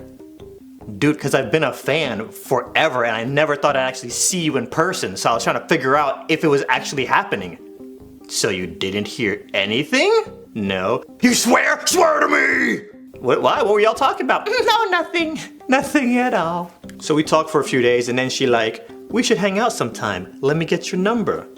Give the girl my number, and not even a week later, I'm going through my DMs and I'm replying, and I get one that says, "Swooz, I'm just letting you know, I got a friend who recently got your number, and she out here giving it to people."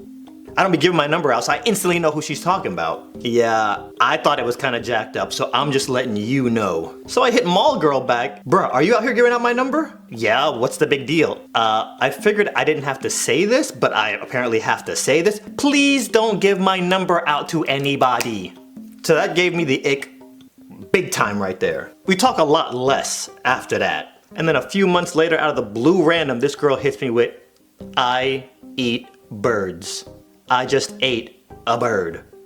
I've been drinking, so I'm a little woozy, but I eat birds. I literally kill birds and eat them." Blocked. You know what? I'm out. Blocked, blocked, blocked. No explanation. Ghost. Even though I know my friends have blocked people for a lot less, I still felt kind of bad. Like you were drinking that night, but I just started to see the signs and where this was going. So as I start working on this video, I remember, oh shoot, I wonder what mall girl is up to. So I unblock her and message her, and I explain to her why I stopped talking to her. So we start catching up. Yeah, I'm married now. Sorry for the way I acted. Cool. All good, water under the bridge. In the off chance that you randomly remember what me and Aaron were talking about at the mall all those years ago, you better not tell anybody.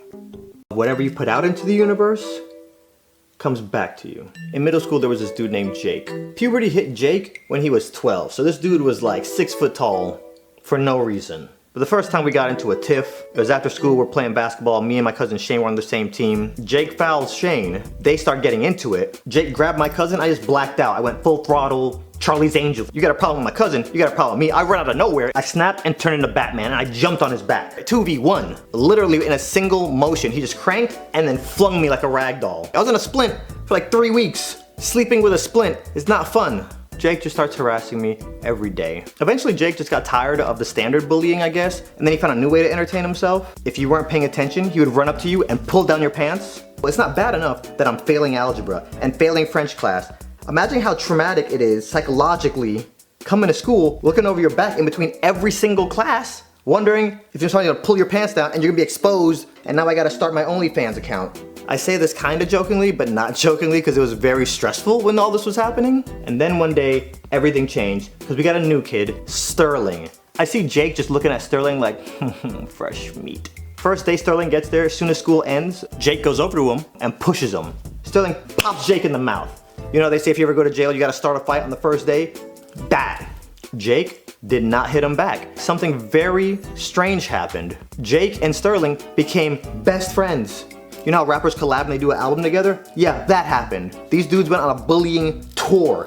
They got so tired of bullying people in our class, they started bullying like high schoolers. Granted, I saw Sterling get his butt kicked by this sophomore, and that was one of the most satisfying things I had ever seen in my life up to that point. But these dudes just wanted to fight everybody. I think it was like 8th grade, Jake was having a birthday party, and he came to school and he was telling everybody like, hey guys, come to my birthday party, and nobody wanted to come. When you're harassing people, people don't want to be around you like that. I think he put 2 and 2 together, so he started acting really nice. For like a week straight, he was nice to everybody, and then some people were like, okay. So Jeremy said he was gonna go, Robbie said he was gonna go, my cousin Shane said he was gonna go. I was the last person invited, so I'm like, okay, down. Now granted, I'm a nerd. Nerds are my peoples, okay? No matter what outfit y'all see me dress up in, still nerd. Bullies can just sense nerd. But I figured, let me go to his party, let me get in good with him, maybe he'll leave me alone. Go to this party and it was pretty fun. His dad was barbecuing. Then the video games came out and we put on Madden. Not a good idea. I knew this play, HB toss left with Cincinnati, you couldn't stop it. So no matter how bad of a predicament, I could be 4th and 90. You knew what was coming. I beat Robbie, I beat Jeremy, I beat Shane, and then it's Jake's turn.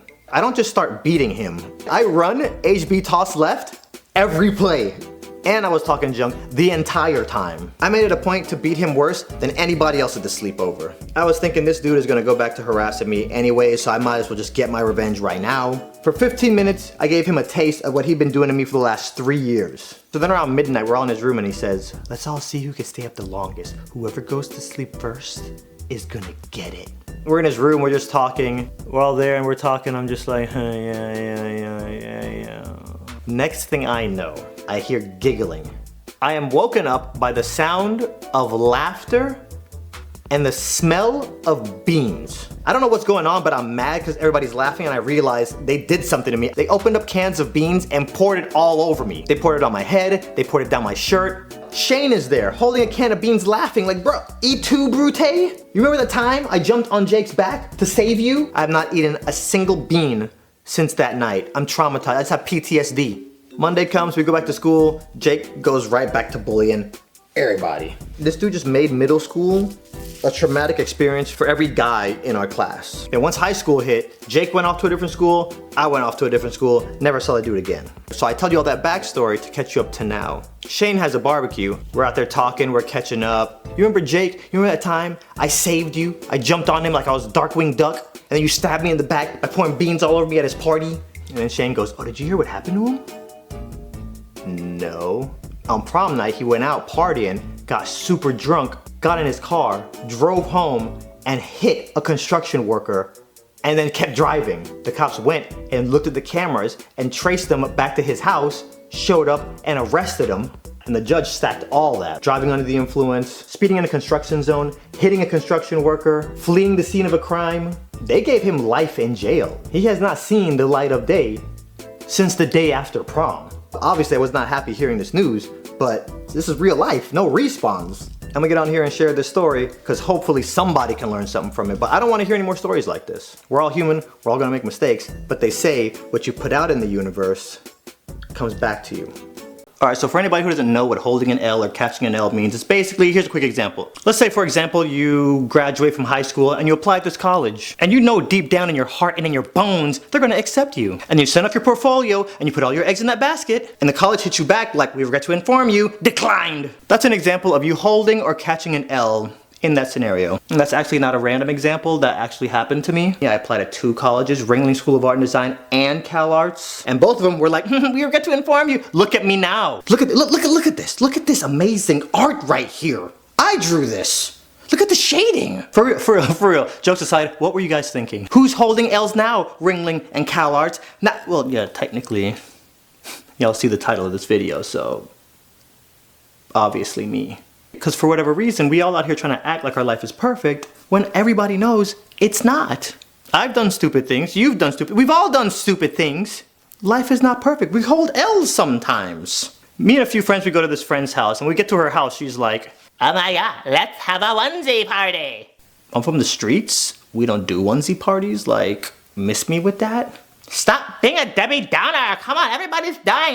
Come on, peer pressure. Fine, give me the stupid onesie. She wants to watch Disney Plus while we wear onesies. And like, now I'm in line waiting for the bathroom because everybody's trying to change into onesie. Now I'm in line for something I don't even want to do. So I said, bunk this. I walk around to that side little dining room that everybody has in their house that nobody ever uses, right? And there's no lights on it, it's pitch black, so I go in there, I get butt naked, I'm like, whatever. I start putting on this onesie, I get 1 foot in the onesie, and I look up, and I just see this little green light floating in the darkness. Yeah, that Amazon camera, the one with night vision, and I'm just looking at this camera like, is there a way for me to hack the Amazon mainframe for these things? If any indecent pictures or videos ever pops up of me and it's in night vision, now you know the backstory. This is what happened, okay? If any footage of me does surface, it's not me. It's clearly deep fake. I mean, look at it. Look at the edges of the face right there. You can see, and the lip sync completely off. Let me tell you about this time where I choked hard. I'm at the Grove in LA with my boy Jeffrey. We're at Top Man, so we're there in the men's section shopping around. And Jeffrey runs over to me. Yo. Do you know who Karrueche is? For anybody that doesn't know, Karrueche's a model. She's gorgeous. She used to date Chris Brown. Do you know who Karrueche is? Do I know who Karrueche? Of course. Bro, do you know what I would do to her? I would take Nutella, pour it all over her body, and then Well, there she goes, right there. And I look up, and there she go right over there, and I'm right over here, and she's just standing there by herself, like no entourage, no mans, no nobody. Girl, I would not have, if I was your mans, I would not have you out here by yourself for a minute. And then Jeffrey kind of sees us meet eyes, so he just steps away to let me do my thing. And then we just keep meeting eyes. I'm there acting like I'm looking at the clothes like, Ooh, look at this. ooh, oh my God, no. This is $30. And fellas, you know when you're out and you see that girl and she's so fine, and you're like, oh, what do I say? And then you don't say anything, and later that night you're in your bed staring at the ceiling like, oh my God, we could have been married by now. I'm so stupido. Imagine, y'all, imagine if I pulled Karrueche. Y'all couldn't tell me nothing. I don't know if I'm gonna edit this part out or not, but I went home and followed her, and I DM'd her, like, yeah, I was the guy at Topshop. Yeah, she never DM'd me back, so I unfollowed her and then unsent that because it never happened. I'm a different person now. New year, new me. This is already getting depressing. Okay, moving along. So, VidCon. So I emceed and hosted this event for YouTube, and YouTube invited a bunch of brands like Starbucks and McDonald's and Apple. It's all these brands and their marketing teams. So I'm on stage doing my teleprompter thing, and then I kind of go off script. I was like, by the way, you brands even influence us influencers, because sWooZie is a derivative of Nike swoosh. Because I wore so much Nike, the kids in high school used to call me Nike boy, swoosh, sWooZie. So jokingly, but serious, but jokingly, I'm like, Nike, if you're in the audience, holla at me, come sponsor me, please, I'm poor. After I'm done, I'm walking off the stage, and these 3 people walk up to me, and they're like, hey, I'm so-and-so, I'm so-and-so, and I'm so-and-so. We're from Nike, nice to meet you. Externally, I was like, oh, nice to meet you. But internally, I was like, so they were like, we don't really sponsor influencers, but we love your vibe, we love your energy. Let's meet back here at 4 o'clock and let's get the conversation started. Now, as any YouTuber or TikToker or anybody invited as a special guest to VidCon will tell you, there's a lot of madness going on. And in this madness, it's very easy to kick into space cadet mode where you're not thinking straight. 4 o'clock Nike, okay, got it. And I'm being pulled this way, moderating panels, being at panels, fans are screaming, jump to this golf cart, and you gotta zip around. I get back to my hotel room, I lay in bed and I'm just like, I look at the time, it is 6 o'clock, baby. Nike didn't give me their email, I didn't get their numbers, I didn't even get their Instagram. Absolutamente nada. Nike, if you're watching, please forgive me. I can change, I swear, baby. She means nothing. I've been through a lot of character development. I'm just gonna do the rest of the video from down here. Okay, let's just persevere and push through. We're almost there. Massive L, party of Uwin. Alright, now I was debating on telling you guys this next one because it deals with politics, and I'm not big into politics, but a little while ago I was filming this pilot for a reality show that was following basically famous YouTubers and TikTokers. So the producers tell me they need me for this day and this day to film the pilot. Cool, I lock in. One day I get this email from the White House, and it's an email from Obama's team. This is like his last few months while he's still in office, and they're like, hey sWooZie, we love the last 2 interviews you did with Obama. We have something really cool coming up. We thought of you. We can't give you a lot of details, but would you like to come do another interview with Obama plus a very special guest? And we need you on this day, which happened to be the same day that the reality show needed me, so there was a little bit of a scheduling conflict. One thing I strive to be is a man of my word. I hit the producer back and I'm just like, Obama's people just hit me up. They want to do something. Do you think that would be cool? Like, do y'all want to come? Should I ask and see if y'all can come tag along? The producers was like, oh my God, yes, that would be amazing. Do it. I emailed them back, guys, I'm honored. Thank you so much for thinking about me. I don't know who the special guest was, but Obama, he was really nice when I met him. One problem, I'm filming this thing, Is it okay if I bring a +1 who's a cameraman who's working on this project? Because I promised them that day, not to swing too big, but if possible, a +2 because they need to bring an audio guy too. If not, +1 is great, let me know. I got left on red. However, fast forward about a week, I'm on social media, I see some lady interviewing Obama and Leonardo DiCaprio. You know how bad I would just love to talk to Leo DiCaprio about Inception? Just L's all over the screen. That pilot, by the way, that I missed that opportunity for, never even got picked up. No. And I have some really embarrassing L's too. Let me share some of those. I was in Portland. I was at a grocery store. I come around the corner. This guy sees me. He's like, sWooZie, yo! Now, one thing I will say. First, if you ever see me out in public, I will say yes to a picture. But here's the thing. Whatever energy you come at me with, I try to match it. So if you come at me like, sWooZie, I'm gonna come back at you, yo! So this guy comes at me with that energy, sWooZie! So I'm like, yo, bro, what's up? sWooZie, bro, I've been following you since like middle school. I love your videos. Super high energy, right? You know, it's a quick little conversation and it starts dying down. I look at him and I'm like, yo, is it picture time or nah? This guy looks at me and he's like, nah, I'm good. I felt so crunchy after that. Like I stopped asking people if they wanted pictures. I'm sitting here like, dang, this dude didn't even want to waste 2 megabytes on a picture. Like, you could at least been like, yeah, chicken, okay, delete. Which blows my mind. You're gonna come and be like, and then be like, ugh, picture? You're weird. So just know that if you come up and say hi to me, that dude is still in my head, like messing with me. Okay, I actually had a whole list of L's, but I'm just gonna do one more. This is getting very difficult for me. Okay, this one is more of an unconventional L. It's like a very private L. It's those embarrassing stories that you don't really tell nobody because it's like, it doesn't make you look that good. This is back in my lifeguard days when I was just about to stop working at Hard Rock Hotel. I've been keeping this suppressed for a long time. It's about time I just get it off my chest. Okay, here we go. Hard Rock doesn't let the employees park on property unless you're a manager. You gotta park over at the Universal Studios parking garage. For the people in Orlando who are familiar with the, you gotta park in that Universal parking garage that the guests park in, the employees gotta park in there. So, pull up, park, Florida be Florida, so it's humid AF. I have the closing shift, so I pull up at 3 o'clock and I just crack my windows, take one step out of the car, and I'm just like, what? Why are you cracking the windows? You're closing tonight. It's gonna be nighttime when you get back here. There's no need to crack the windows. It's not gonna be hot. Go into work my 8-hour shift at Hard Rock Hotel, come back, open the door, and I sit down, and I see a frog on my dashboard. This is not no big old bullfrog. This is not a baby frog. This is a schmedium frog, okay? He's like this big. He's sitting there chilling, looking at me crazy like I just got into his car. Society in America teaches you that if you're the man, you gotta be the man. You can't run from cockroaches, you can't cry.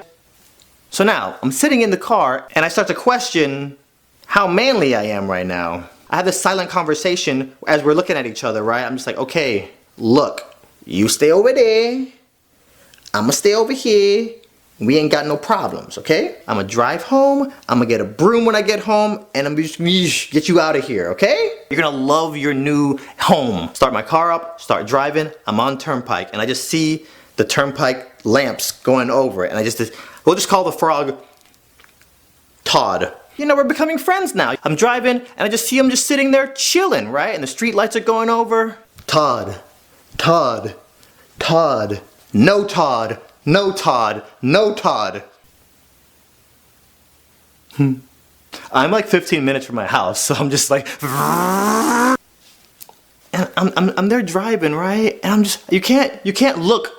What do you do? What if I'm driving and Todd jumps on my leg? How am I look if I cause an accident on turnpike, 17 car pileup? Cops show up and I'm like, there was a frog. I swear to God, a frog. And in the corner of my eye on the window, I just see a little palm like this. And I want to look, but I'm good. You know? But I want to look, but I'm good. I feel like little frog breath breathing on my neck, and I'm just like, no, no, no, no, no, no, no. I turn, and this frog is legit less than a foot away from my face. No lie, I actually start talking to him. Todd, you stay there, and the frog jumps on my neck mid-conversation. I just felt something cold, slimy, and wet. This is me. I'm swerving in the road, just repeatedly punching myself in the face violently. Like if I had a girlfriend and she was in the car with me and she saw that, she could never unsee that, you know what I'm saying? From that point on, no matter how hot or romantic or passionate things got, she always has that vision of... We all hate confrontation, right? Can we all agree on this? Yes, we're all on the same webpage. We're all using the same Wi-Fi. The breeding ground for a lot of confrontation, for a lot of us, is that, can anybody guess it? Anybody? You with your hand up? Work. You got it. As some of you guys know, my last 9 to 5 was me lifeguarding at the Hard Rock Hotel. I worked at Hard Rock for 5+ years. I'm about to tell y'all about a scenario that would happen, and I would let it happen every single year. One day, I make up my mind that I'm gonna start conquering my fears. Confrontation was the first thing on the list that I decided I'm going to just not run from and embrace it and face it head on. If I have all these fears and I don't do anything about it, I'm just gonna live my life in fear. You secretly start to shift your behavior and your decisions to avoid this thing that you're afraid of. I make this decision during the summer, which is the busiest time for any lifeguard anywhere, even the lifeguards in Wisconsin. Hard Rock Hotel in Orlando is actually connected to Universal Studios, so we're walking distance from the parks. The problem that we started running into was guests would come out at the butt crack of dawn, lay out their towels, some sandcastle buckets, and maybe a shovel, and go off to the parks for 8 hours. When enough people do this, at 12 o'clock noon, the people who are actually trying to jump in the pool come outside, no chairs or tables available, standing room only, and only 4 people are on the pool deck. That's a problem. We even have servers who walk around the pool deck and bring you food, drinks, whatever. One day I'm on the guard stand and your horror walks up to me and she says, I don't know how I'm gonna pay my bills this month. What you mean? Every day I come to work, there's nobody out here and there's nobody to serve. People come outside, they see there's no seats, they go back inside. Imagine walking into a restaurant like Chili's and every seat is taken with somebody's purse or just random crap scattered everywhere, but the restaurant is empty and you can't sit down. That's the equivalent of what's going on right now. And I didn't think about it like that. So that little guy on my shoulder is like, remember you said you're gonna face confrontation. You don't really need to face confrontation. It's not really your job. You're just a lifeguard. I know in the back of my head that if I start moving people's towels, that's gonna lead to confrontation. Maybe I should take this up with Jimmy, our supervisor. So I go into the fitness center, that's where the office is. Here's the thing about Jimmy. Jimmy's so laid back, I'm pretty sure every day he comes into work, he's under the influence of something. Jimmy, people out here reserving seats, can't nobody sit down, servers can't get paid. What should we do? Yeah, I'm pretty sure that's not even our department, bro. Don't even worry about it. We're the ones that have to pick up towels. I think that falls into our department. Jimmy. Yeah. What do we do about these towels? Should I pick them up? Should I leave them there? What should I do? No, bro. Don't even trip. You're crazy, bro. Just watch the water. That's all you gotta do.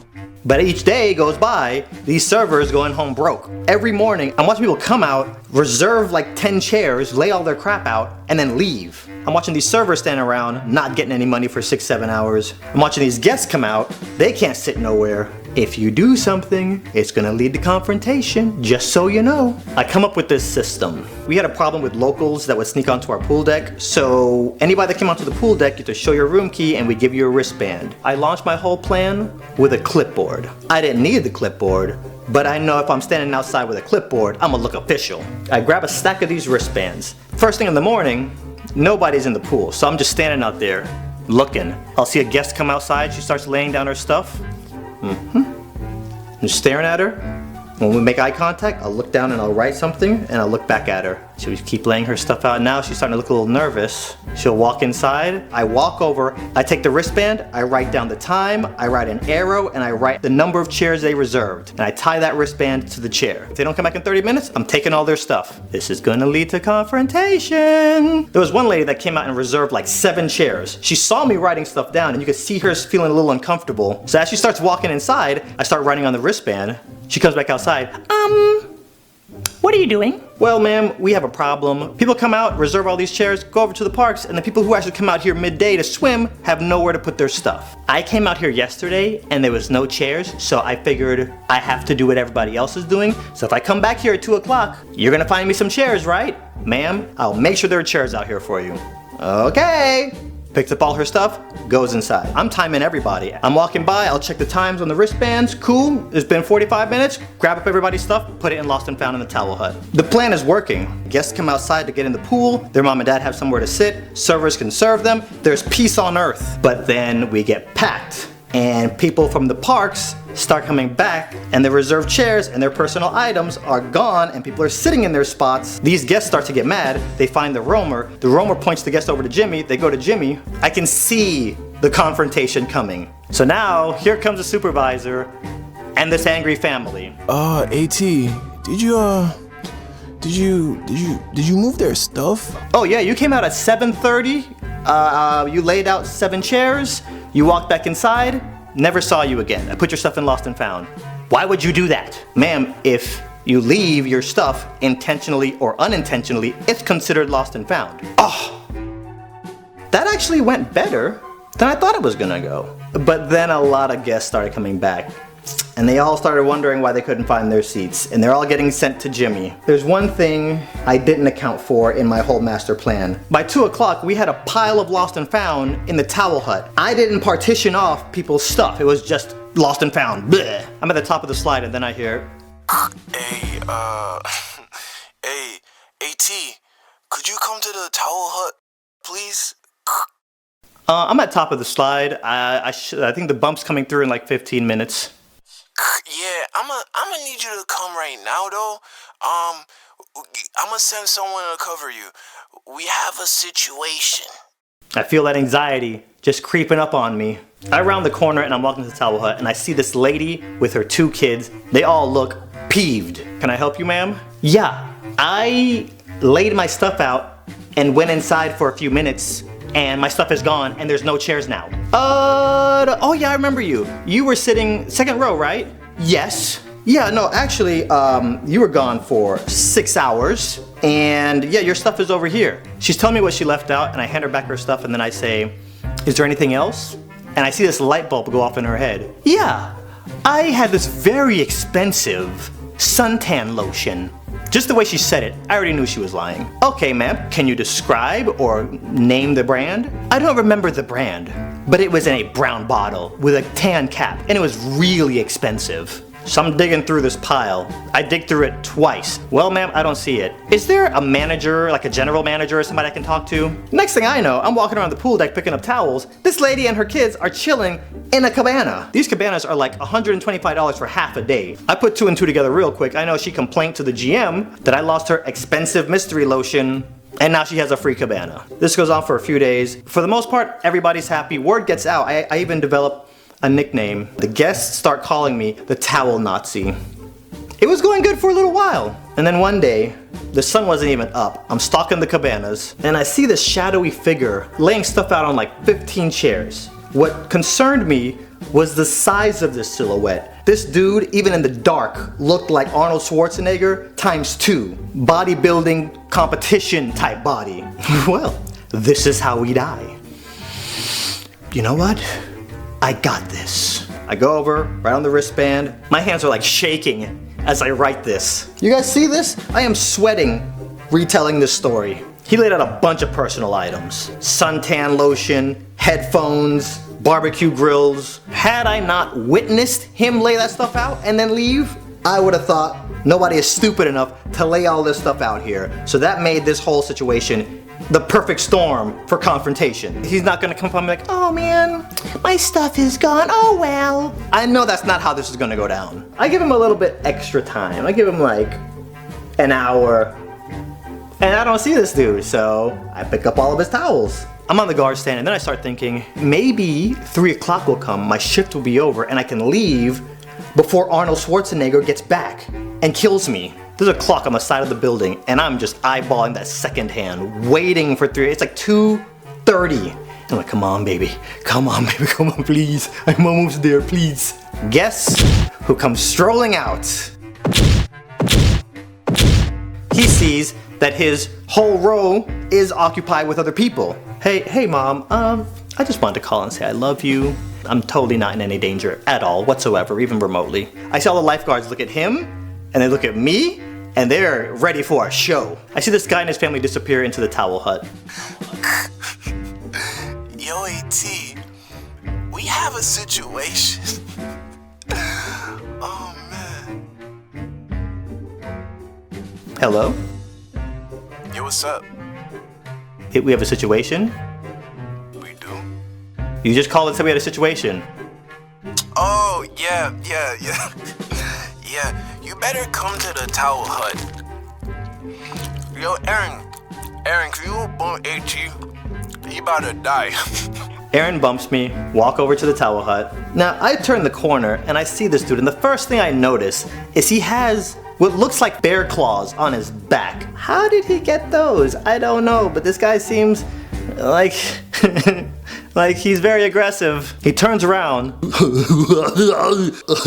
I'm coming to my stuff and it's not here. Did you move my stuff? Yes, sir, I did. What possessed you? What do you think? Those are my belongings. You want to see collateral damage? I'll give you collateral damage. I will terminate you now. And this guy is just popping off. Still sweating, by the way. I think it's getting bigger. When somebody talks to you like you're a dog, that's embarrassing. Amplify that by a whole pool deck of people looking at you. I look up, everybody in the hotel is pressed up against their window looking down at me. The housekeeping ladies are looking down over the balcony. In my head I'm thinking, this dude's about to swing on me. Okay, Adonde, you need to know what you're gonna do. And I make up my mind, I will sit here and take everything this guy's about to give me unless he swings on me. So anything below that line, we good. I will sit here and I will take it. It's just embarrassing. He's in the wrong. I'm in the right. He's just going off because he's not getting his way. So he finishes. You think that's the end of the story and we're done. No. Hey, hold up, yo, AT, you moved her stuff too, bro. Why, Lord. Yes, ma'am, what can I do for you? You moved some of my stuff too. Okay, I walk into the towel hut, go to the lost and found. What did I move of yours? I had a bracelet. You left a bracelet out here. Yes. The sharks can smell blood in the water now. I didn't pick up any bracelet. Since you're going around picking up everybody's stuff, this is kind of your responsibility. I want to talk to your manager's manager right now. Jimmy comes back out with Mark. This is how she starts off her sentence. Yes, I work for the New York Times. And this man here lost my bracelet. She just smelt free, so she decided to jump on it. She got a cabana for the rest of the week. I'm not gonna lie to you guys, if I had to do this all over again, I would do the same thing. Because guess who got Employee of the Month? And with Employee of the Month, you get a $1,000 check. And when you win Employee of the Month, you get entered in for Employee of the Quarter. Guess who won Employee of the Quarter? But you get another $1,000 check. And when you win Employee of the Quarter, you get nominated for Employee of the Year. I didn't win Employee of the Year. My acceptance speech for Employee of the Quarter, I tried to be humble, but it just came out as like bragging. If you have a fear that you're currently dealing with, just face it head on. Before I got the job at Disney, I went to MGM Studios to be a part of the live studio audience when they were filming one of the episodes of Mickey Mouse Club. At the end of every show, the cast members would spell Mickey's name, and then music would start playing and everybody starts dancing. So I went there with my boys Paul and Josh, and we're in the audience, and the cameras are rolling, and the episode ends, and the cast members are all singing, lights start flashing, everybody gets up and starts dancing. But for whatever reason, I just wasn't feeling it. So the song finishes, and the production guy comes out on the microphone, and he's like, okay, good job, guys, but we need to do it again, because we're picking up some people on camera who aren't dancing. Everybody in the audience kind of giggles a little bit and looks at me, Paul, and Josh. And just then I look up on the stage and I see this blonde kid who's one of the cast members. He leans over to another girl cast member and whispers something in her ear. And they both look over at me and just start laughing out loud. And I'm like, oh, y'all got jokes? Okay, play the music again, see what happens. Okay, we're gonna start it over again. Remember, guys, big smiles, look happy, and don't forget to dance. Ready? 3, 2. Oh, I get up. And every time I see a camera with the red light on, I do my best to kind of lean into frame with my hands folded, staring back at the cameraman, looking like I hate my life. I get home and they finally air the episode I was on a few weeks later, and you start to see my elbow slide into the frame, and they just cut to another shot. And they finally show the master shot with everybody dancing, and they superimposed Mickey over me, Paul, and Josh in the background. Turns out that blonde kid that was laughing at me, his name was like Justin Timber something, I don't know, like he got a record deal and made a Christmas album. But yeah, I only acted rebellious at Disney when I felt disrespected. To be honest with you guys, the night that I snuck back into the park and rode all the rides and ate all that food, that was my kamikaze mission. Because I knew my face would have popped up on somebody's camera somewhere. Nothing happened. Nobody saw me. But I still knew that I kind of had to quit. Like, any of you guys ever had that job that you loved or just really liked, but there was a supervisor or manager and they just made your job so stressful for no reason? But it was cool. I already made the most out of my experience working for Disney. Or so I thought, because one day I go into Take 5, that's the cast member employee break room lunch area, and I overhear some of the college program kids talking. And for anybody that doesn't know, the college kids from all over the world, UK, Australia, Canada, they all come down, they get assigned to work at one of the Disney parks, Disney provides housing for them, and then Disney automatically takes rent out of their paychecks. And the only one I kept hearing about was Vista Way. For some reason, like I would never get details, but I'd always hear people saying Vista Way. And they always say it like that, like they're getting a massage while they say like Vista Way. I'm at Take 5, these college kids next to me, they start talking and I'm eavesdropping now, and their conversation opened my eyes. Remember how I left House of Blues early and went back to Vista Way? Yeah. Well, I was walking to my room and I kinda ran into Ashley and we ended up making out. Dude, no way, she's so hot. And I made out with Taylor too. No way, dude, I've had a crush on her for like ever. I know, and I still made out with her. But it gets better, because you know Pam? Made out with her too. Dude, 3 girls in one night? Like, what were you like room hopping and making out with all these girls? No, I made out with all of them. At the same time. So now I'm doing Google search trying to find blueprints to Vista Way. See, I was that 17-year-old that had still not kissed a girl, and this guy over here is making out with more girls than I hug in a single day. And the only way you can get into Vista Way is if you get signed in by a cast member who's staying there. Now, we had people that stayed at Vista Way who worked at Indiana Jones with me, but none of them really associated with me because the black man, we're just gonna call the black manager Ron. Ron would go out of his way to punk me in front of all my other coworkers, so none of them wanted to really associate with me. But one day we get this new girl, Amy, really cute Asian girl, and she had a really awesome personality, and that made her even cooler. And me and her just hit it off instantly. Anyways, what me and Amy started doing, we started park hopping just to find hot spots around Disney parks that had really good food. Fast forward a little bit, Amy has the day off. I'm standing at Greeter in front of Indiana Jones, and this guy comes up to me. Hey, are you a Donde? Yeah. Hi, I'm Brandon. I'm friends with Amy, and I'm one of the characters. Oh, hey, what's up? Well, any friend of Amy is instantly a friend of mine. What's up? Could you possibly maybe give me a ride home? Yeah, no problem. Are you sure it's okay? Because I hate to ask, but I just don't feel like waiting on that stupid bus. Yeah, no, it's not even a problem, man. Like, where do you live? Vista Way. What? Vista Way. Why are we still talking? Get in the car right now. I teleported it. Let's go. I'm driving and he's telling me where to turn, and in my head I'm just like, yes! I am kissing at least one girl. Esta noche. We pull up at the entrance And the first thing I notice is how fortified this place is. They got 3 security guards, motorized gates, dogs with lasers on their heads, watchtowers with spotlights. It felt like I was pulling up to the entrance of Jurassic Park. These guys seriously were acting like they had velociraptors up in here. Pull up to the gate, guard stopped me. How can I help you?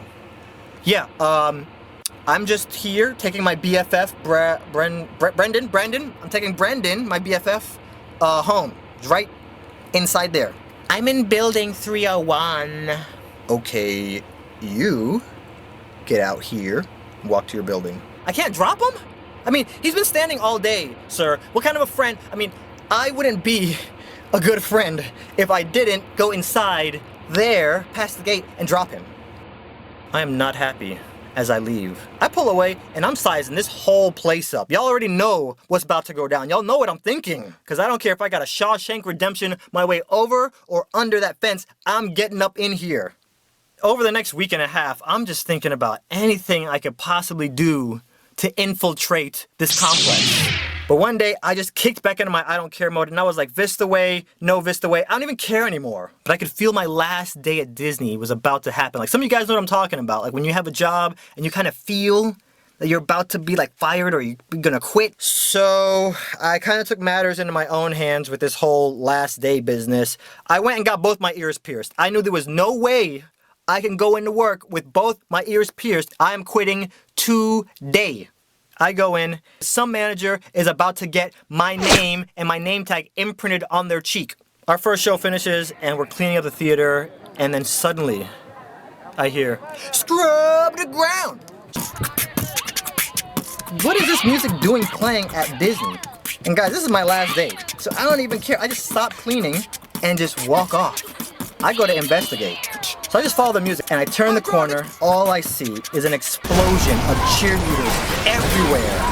And for any of you cast members, past or current, watching this video that have ever worked at Disney for a year plus, you know exactly what I'm talking about when I say the cheerleaders. Every year, there's a national cheerleading competition that's held at Disney World, and thousands of high school cheerleaders from all over America invade Disney for 3 days. I had never seen so many girls in one place in my entire life.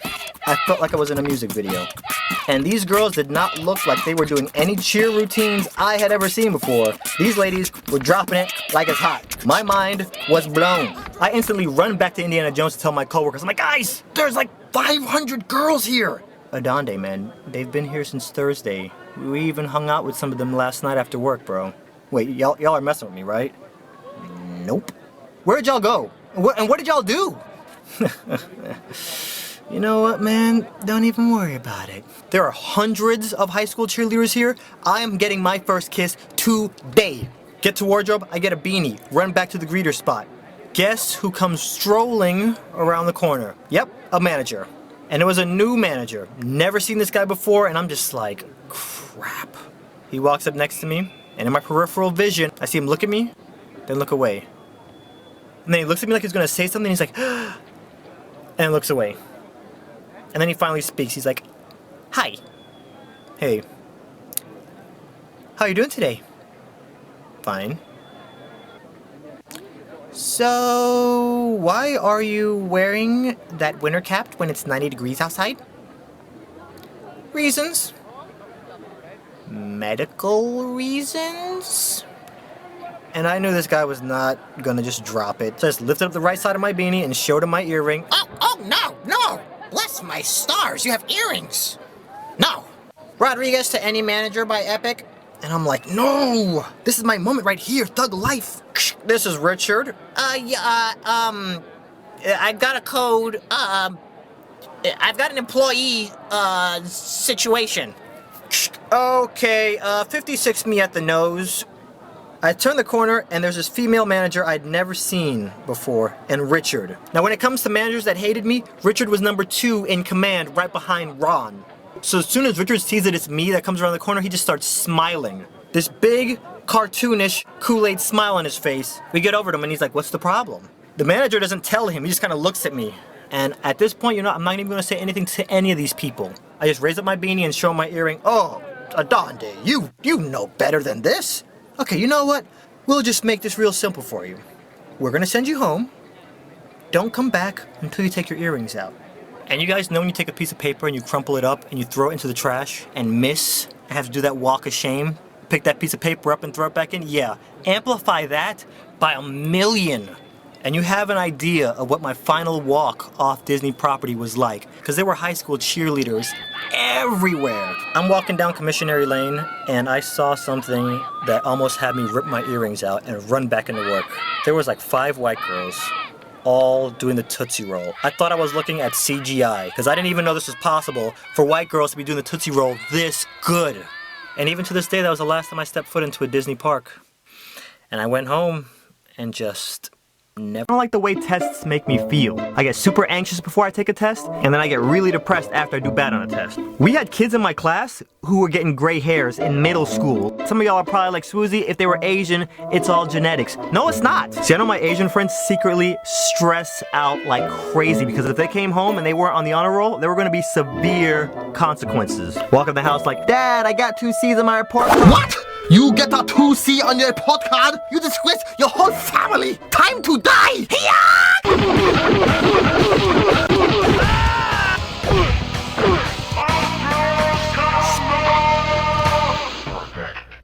And see, with me, I would try studying, but there'll always be that moment where I just kind of snap out of study mode and realize what I'm staring at on the page, and it'd be like y squared minus x plus 6. And I think to myself, yes, this is totally never gonna help me in life. Bump all of this, okay? I'm gonna go watch TV. And see, when I was in middle school, me and my dad made a little deal. He told me if I made the honor roll, he would buy me a 27-inch TV and let me put it in my bedroom.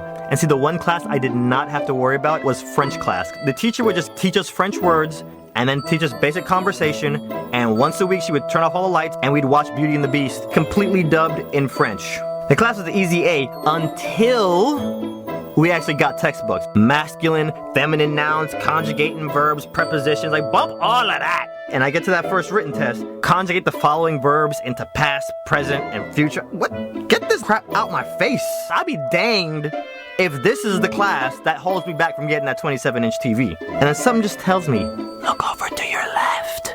My boy Josh is like burning through this test. He is like quietly singing Be Our Guest in French. C'est la fête, c'est la fête. And then that same little voice in my head just whispers, cheat off of him. My eyes kind of just scrolled down to his paper and my hand just started reflexively writing down everything I saw, and boom, B+. So next test comes along, and y'all already know I'm cheating. Okay, I wasn't always a goody-goody. I used to be up in the clubs popping bottles, but it's cool because Josh was one of my best friends at the time, so I knew he wouldn't even mind. Next test comes along, Josh gets an A, I get an A. Fast forward to the next test, I'm sitting there practically flipping through the Best Buy catalog, and I notice Josh is moving a little bit slower on this test than he normally does. He fills out an answer, I fill out an answer. Then there's a pause. They fill out another answer, and then I'll fill out an answer. And there's another pause, and then I hear him say, Adonde, stop cheating off of me. Okay, I'm gonna act like I ain't even hear him say that, okay? Then he writes another answer.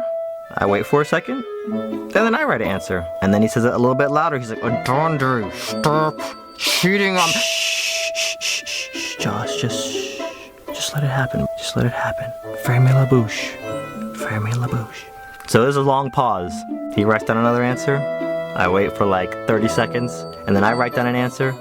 Miss Price, Adonde's cheating off of me! Yelled it out in front of the whole class. I'm not even exaggerating, y'all. Needless to say, I got an F on that test, a C in the class, and no honor roll. See, Josh is lucky my thug levels had gone down by the time I got into middle school, because the old me would have been waiting for him outside the class, and as soon as he stepped out, get all up in his face like, my dude, why you snitching? This is not a game. What, you think this is a game? Now I gotta open up a can on you, partner. I didn't choose the thug life.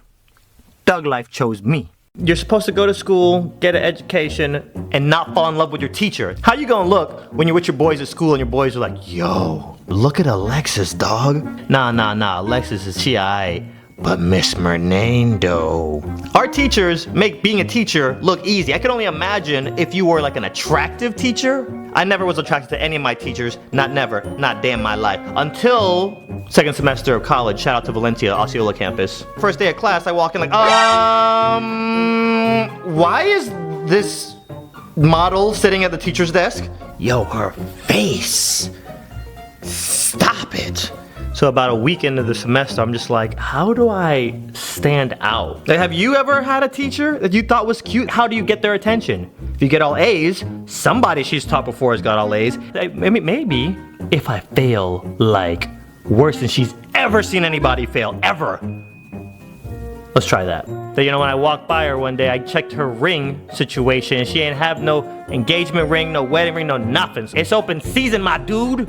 I noticed I was getting, like, randomly territorial over her. A student would walk up to her like, Miss McKnight, I noticed the value of X. I wanted to run over and be like, yo, back up before you get smacked up. the more and more the days went on, the more and more confused I got, because I was kind of like just, you're single, I'm single. Besides you being my teacher and probably losing your job, what's the problem? So the first test comes along, bomb it. Second and third test, bomb those. Okay, boom. 3 Fs. Her office email was the equivalent of the DM. So let me slide on up in here. Yeah, I'm the guy who's in your Monday, Wednesday, Friday class. 3rd row from the left, 2nd row from the back, that's me. And then I realized I'm so lost in this class, I don't even know what to ask. Like, I don't even know what I don't know. Yeah, Miss McKnight, I don't understand. Send. So she answers one of my questions, then I was like, oh, by the way, your fit was on point today. Them shoes went with that outfit, like, perfectly. Not a smooth transition, but I sent it. And this girl went radio silent. Ghost protocol. I hit her up a few days later, she ain't even replied to that. The gig was up. I mean, it ain't even like you got a boyfriend. Whoa. Come here. Come here, get closer. Let me see that. What is that? You got a boyfriend now? You engaged? I'll leave you alone for 1 weekend, bro. 1 weekend? Oh, I was hot, boy. Okay, I gotta abort because my mission essentially was to get the lowest grade you've ever seen. Now I gotta somehow salvage this mission and pass this class. You out here doing your own thing, I'm about to, okay, fine. You wanna act single, I'ma be single too. I failed that class so hard. I got my grades and I was like, screw it. I'ma be not stripper, animator. I get those confused sometimes. You already know that I share a lot of my personal life on YouTube, so I'll skip over a lot of the boring parts and get right to the juicy stuff. I was born on a little island in the Caribbean called Trinidad. What some of you guys don't know is I was actually conceived out of wedlock. I was an accident. My parents were still in college. These things happen. They got married 3 months before I was born and then moved to Trinidad. 2 years after I was born, my little sister Deka came along and we played outside all the time. I'll never forget, there was this girl that lived directly behind me. She was like 17 and she was so beautiful. One day I was playing with my toys and she took one of my action figures, stood him up, and drew him. I thought this was witchcraft. I grabbed my own pencil and paper and started drawing too. I showed my parents and they freaked out. Even though it probably looked like crap, that was the right encouragement at the right time, and I drew almost every day from that day on. Now in Trinidad, I lived in a town called Digomatin, and at the time, it was a pretty rough area. Like, I remember going to the bank and my dad would tell me, if some guys come in here wearing masks and they start screaming and waving guns around, just lay down on the floor, don't look at them. And I remember waking up one night and saw some random guy in my hallway and then another random guy going through my drawer, and I was like, oh, I've been expecting you guys. Well, I know what to do. I'm just gonna lay here and look away. I wake up the next morning and walk into the living room. Yeah, we've been robbed. So as a safety measure, my parents put bars on all the doors and all the windows, and then we got like 10 attack guard dogs. And some of you guys might have noticed I have a little scar on my left cheek. That's because one of those dogs attacked me. A few months after that, we packed up all of our stuff and moved to America. The first thing I noticed is that the soda here tasted really nasty. The second thing I noticed, y'all had cable TV. See, in Trinidad, we only had 2 channels. One that showed Looney Tunes all day, and another channel that showed old kung fu movies with the cheesy sound effects. And then I discovered the Disney animated movies. Shortly after I discovered Disney, I discovered anime. And right around the time I found anime, I got into video games. When I had that controller in my hand, everything in the world just felt right. Well, you know, I didn't perform too well in school because I was so obsessed. My dad was really big on grades. I don't know, it's like when I would study, I would get bad grades. And when I wouldn't study, I would still get bad grades. So it just felt like a lose-lose situation. Meanwhile, my sister is getting like A's and B's, and whenever we get good grades, he would reward us with stuff. So here she is, like, you know, at 9 years old, but he just bought her a Lexus and a TV and a bunch of crap that she doesn't need. It was around this time that I got my hands on a camcorder. This is way before YouTube. I'd record little video blogs and then have my friends come over and I'd sit them down and watch it. Now, from kindergarten to 5th grade, like so many other YouTubers that you've seen to draw my lives for, I got bullied too. In middle school, my parents sent me to a private school, and I got bullied there too. It was also around this time that all my friends started getting girlfriends. Anytime any relationship drama would start, I, for whatever reason, became the guy that everybody would come to. So after school every day, I was literally on the phone for hours talking to different friends that was having different relationship problems. I'd hear myself give some advice, and I'd be like, yo, I have to write this down, because 13-year-olds aren't supposed to be thinking like this. Now, at this private school, they would borderline force Jesus down your throat. And as I'm reading along in my Bible, it's saying how Jesus was very humble and would share his knowledge. That's not what these guys were doing. Now, my parents started to notice that my teachers weren't really that qualified. So in 10th grade, they sent me to a public school. And believe it or not, the period that I dreaded the most was lunch, because I had 0 friends. So what I would do is I would buy my lunch, go outside by myself, and eat.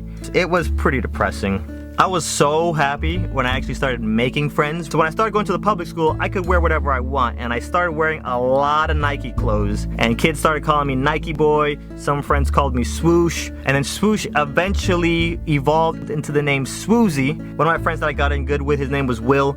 And Will worked at Disney. Every other day he would come in with these hilarious stories about his job and the people that he worked with and the guests that would come in at Disney. I needed some money to support my video game habit, so I figured, hey, let me try Disney's. And I got hired. I really wanted to make friends with all the college program kids, but the managers did a very good job of quarantining me to the point to where it wasn't cool to hang out with me at all. Stopped working at Disney, but the one job that I really enjoyed was when I got the job at Hard Rock Hotel. And it was around this time that a little game fell into my lap called Dead or Alive. And when I got online with it, there weren't a lot of people that were beating me. I was just going on like 150 game win streaks before I get a single loss. People would join my room just to watch me. Word of mouth about me spread really quickly in DOA because of how I played with this character. I got so involved in this game, like I found a fan website, I was writing articles, I was doing interviews. DOA 4 came out and they changed up so many moves for my character. I had no style in the game anymore. Like all the moves that I built my style around were gone. It's almost like telling Michael Jackson, we need you to perform, you can't do the moonwalk, you can't grab your crotch, you can't say hee hee, can't do none of that. Pretty much stopped playing DOA seriously and was just doing school and working at Hard Rock Hotel full time. One of the things I loved working at Hard Rock, you got to hang out with celebrities all the time. I would see some celebrities come out there who hated their fans. I'm not even joking with you guys. I graduated high school and then everyone was asking me that question, okay, what are you gonna do now that you're in the real world? And I would tell people, I wanna do a movie. I wanna be a writer / director. And everyone, with the exception of about 3 people, did a very good job of stomping all over my dreams. Now, because I loved animation, I applied at Ringling School of Art and Design and CalArts. I get into one of these really deep conversations that you have, with your friends, and she was saying, when I say I love a guy, I show it. When I say I love God, I don't really show it. And that conversation stuck with me for a few days, and coincidentally, I heard somebody else give an interesting point that kind of picked up where that conversation left off, and he said, people talk about beliefs. If this stuff is real, you should be able to test it, you should be able to apply it to your life, you should be able to see the results, and everybody around you should be able to see the results. Planes weigh 84,000 pounds. There's nothing about that big chunk of steel that should allow it to fly at 30,000 feet. When you add rubber in the right place and you curve that metal a certain way and get it to a certain speed, there's a whole list of rules that once you apply it to that piece of metal, that will allow us to do the impossible. And just the way he was putting it all together, it really stuck with me. So I thought to myself, you know what? Let me try to apply some of these moral rules to my lifestyle. All of a sudden, my life got 10 times worse. CalArts denied me. Ringling denied me. Saved up all summer to hook up my car. It got broken into and they stole everything. My girlfriend, she cheated on me. I did a really good job of masking how I really felt on the outside, but everything was going wrong. I remember coming home after a bad day and I went over to YouTube and I found this video from this guy called Winecone, and the videos he was putting up back then had me rolling. Like, I remember watching one of his videos and I laughed so hard. If I ever get on YouTube, this is gonna be my primary objective, is to give people what I feel right now. One day out of the complete blue random, I get a call from this girl named Diane. Now, Diane starts telling me how there's gonna be this gaming event, it's gonna be on TV, it's gonna be in San Francisco. And because I was really rusty and not really playing DOA 4 that much, I tried to back out like a little punk, like, nah, She said, as soon as we pick you up from the airport, we will give you $500 cash, and once you get there, you're gonna be competing for $10,000. And you'll be on TV. Okay, at that point, she had me. And you guys remember how I said I was having a string of bad luck?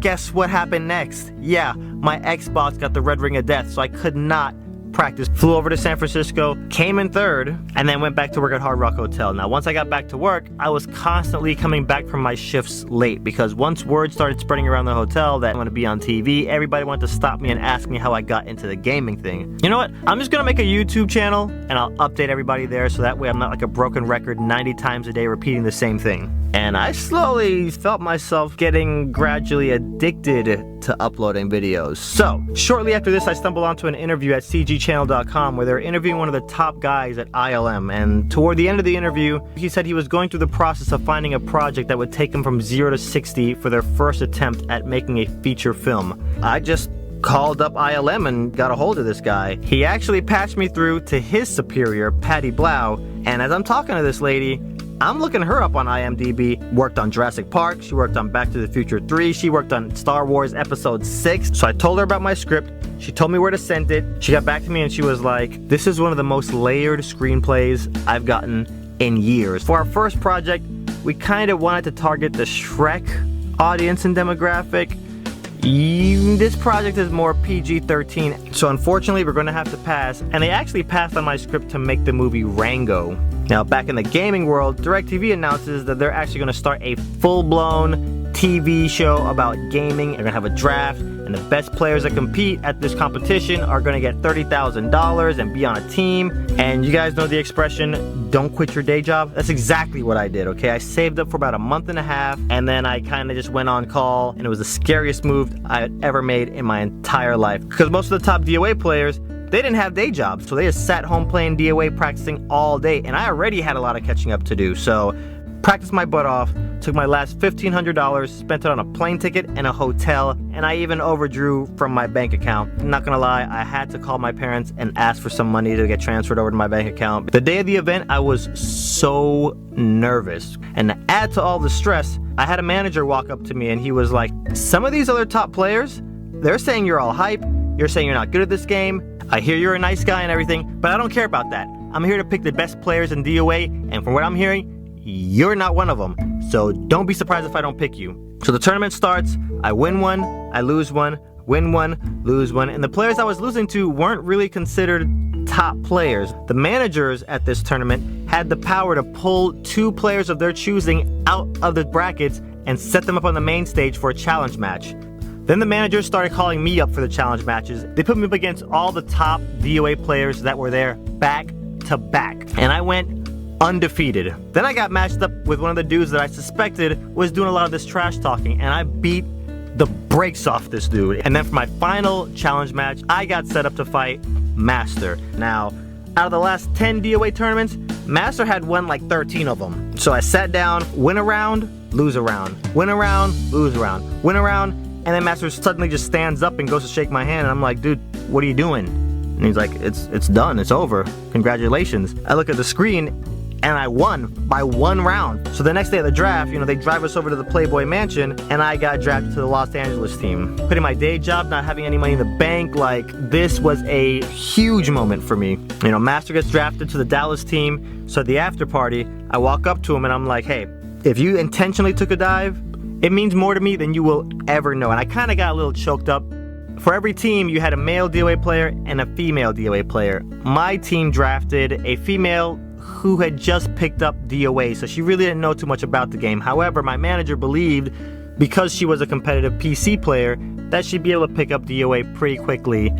that wasn't the case. DirecTV moved all the players out to LA to film the first season, and my manager had me spending all 8 weeks teaching my teammate how to play this game. So for those 8 weeks that I was out there, I only won like 2 games. I had no practice. Needless to say, come season 2, I didn't get drafted. However, DirecTV had me on the show doing MC work and some hosting stuff, so I'd interview the players, that kind of thing. Now, right after season 2 ended with DirecTV, this other video game TV show came along called WCG Ultimate Gamer. I went out, I auditioned, I got casted, and that whole experience was just equally as crazy. So with all this crazy traveling and all the exciting gaming stuff going on, I had a lot of content to put up on my YouTube channel. A few months later, a mutual friend of mine introduced me to his classmate, a girl by the name of Michelle Fons. Michelle did YouTube and she had like 200,000 subscribers at the time. So we started following each other on Twitter. We started DMing each other. She was like, you need to get up on that partner program and you need to start taking YouTube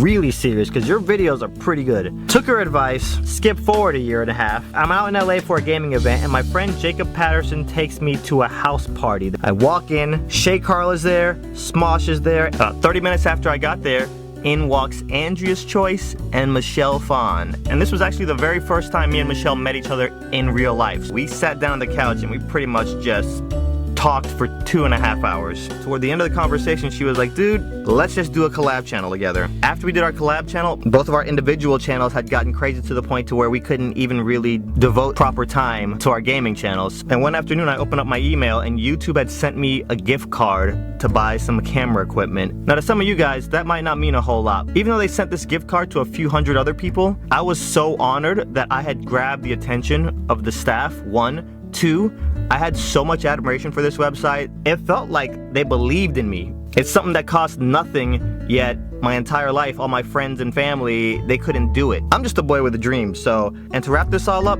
I don't know if I'll ever become a film writer or director. I don't know where this crazy train is going, but I do have a plan, and I do know that this YouTube website and the community that comes along with it is one of the best things that's ever happened to me. Every view, every like, every comment, like to you guys, it's just numbers on my page, but to me, those are people that believe in me. And all my life, that's all I've ever really wanted. I hate bullies, you hate bullies. Nobody likes bullies. And see, what sucks is it's hard to go to a teacher. Because if you go to the teacher and the teacher goes to that bully, guess what? That bully's gonna come at you 100 times harder. Plus, that's not how I was raised. My hood would never let me be no snitch. Me and my homies, we robbed a bank once. I got busted. Granted, it was on Grand Theft Auto. And yeah, I was only in jail for like 5 seconds, but still, I ain't no snitch. There was this kid, Jonathan. I was in 7th grade, he was in 9th grade. This dude would constantly harass me, flick my ear, pull chairs off from underneath me when I'm trying to sit, punch me in the shoulder. One day in the hall, this dude hit me so hard in the back of the head, I legit forgot where I was at. Everybody was laughing at me, like I was fighting back the tears. It was so embarrassing. I wanted to tell the teachers, but I ain't no snitch, okay? I did my nickel, and I ain't rat on nobody. And then halfway through the school year, we got this new kid named Austin. Austin was a pretty boy, and all the girls were in love with him. Jonathan ain't like that one bit. He took all that energy he was focusing on me and shifted it to Austin. After Jonathan stopped bullying me, like my mom would be driving me to school and I'd be like, do you smell that, Mom? Do you smell that? You know what that smell is? It smells like freedom. Today is where my book begins, and the rest is just unwritten. It felt so good to come to school and not be bullied. One day I step out into the hall after class, and Jonathan has Austin pinned up against a locker. And Austin's like, if you hit me one more time, I'm gonna get my cousin to come over here tomorrow after school and kick your butt. And he goes to Robbinswood. We went to a private school, and Robbinswood was like the public school version of our private school. And private school teachers always use those scare tactics so you don't leave the private school and go to a public school. So we were all petrified of Robbinswood kids because of all the brainwashing. Jonathan wasn't buying his bluff. I don't care. Get your cousin. Get your cousin and all his friends. I ain't scared of you. I ain't scared of him. I ain't scared of nobody. So the next day, school ends, and I step out the gym, and I see Jonathan sitting on the patio, and I'm like, let me just get comfortable. And then about 10 minutes later, guess who comes walking around the corner off the street? Yup, Austin. And guess who he's with? Yup, his cousin. And I'm like, oh dang, junk is about to get raw. I just see Austin's lips move, and then his cousin did like this power march toward Jonathan, and Jonathan steps away from the group and his face just turns white. As his cousin gets closer, he puts his hands up like, hey, listen, man, listen. His cousin doesn't say a word. Bow! No questions, son. Punched him right in his muffin. He was like, bam, ding, ding, ding, ding. It was over. I wanted to run over and be like, boom, headshot, MLG Pro. Look at me, look at me. He is the captain now, okay? And you know, I thought that was it. Like, fight's over. But nah, he beat the crap out of Jonathan, and all of Jonathan's boys just stood around watching. Not one of them tried to help. I felt like I was watching Marvel vs. Capcom in real life. Like, he's throwing Jonathan up in the air, he's got assist characters coming in and throwing lasers at him. He walked back over to Austin, and then I see Jonathan like limping toward him, and he goes, yeah, you better run. Probably not the smartest thing for Jonathan to say, because then Austin's cousin turned around, ran back over to him, grabbed him by the hair, and then starts slamming his head into the wall over and over. And then he just walked off like nothing. Like, his shirt wasn't even wrinkled. The next day at school, it looked like Jonathan had been neutered. He didn't talk to nobody. He sure as heck was not bullying Austin no more. He wasn't bullying me. He didn't bully anybody for the rest of the year. It almost seemed like he turned into a foreign exchange student who didn't know English. You know, he'd barely speak. Can you guys, can somebody pass me an eraser, please? And that's it. If you're clowning somebody else at school, stop it. If you physically are touching or laying hands on somebody else at school, stop it. Let's just make this real simple, since a lot of bullies don't realize they're bullying people. Don't say or do anything to anybody that you wouldn't want them to say or do to you. That's it. I just want to make one thing clear real quick. I love fast food, but I just don't trust it. And just like when you're in a relationship, if you've ever been in a relationship and you caught your boyfriend or girlfriend lying, once that trust is gone, it's almost impossible to get back. If you worked at a mall or a shopping plaza, you know when it's time to eat. It's always at the food court. I used to work at a clothing store. I'm at greeter spot and my coworker Jeremiah comes up. All right, I just clocked in, you can go to lunch. Cool, well, I'm gonna get a cheeseburger from, let's call this place Ronald's. I'm gonna get a cheeseburger from Ronald's. You want anything? Don't go to that Ronald's in the food court. I used to work there before I got the job here. Why not? Don't go there, just trust me. Bro, I love Ronald's, so you need to tell me why I don't need to go to this Ronald's. You know how many people's burgers I spit in while I was working at that Ronald's? Wait, what? If I looked up at the screen and I saw anybody order a custom order, I spit in it. What did you order when you would go there? Cheeseburger, only ketchup, mayo, and mustard.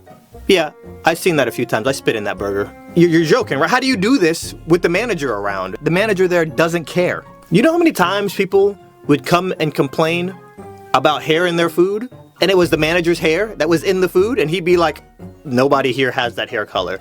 And it's clearly his. Needless to say, I stopped going to Ronald's a lot.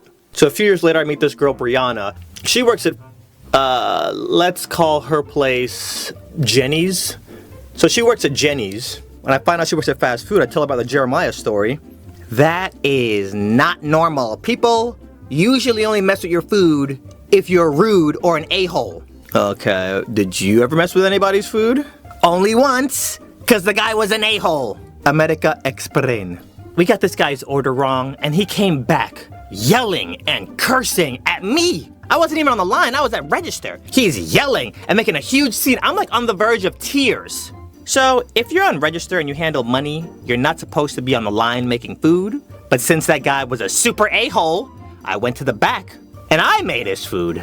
I took his patty and I dropped it on the floor. I look at my coworker and he's just shaking his head like, it's not enough. And then I took his bun and I rubbed it around the rim of the garbage can. Don't be rude to people who are fixing your food. I used to eat fast food every day. Now I eat fast food like once every 5 months.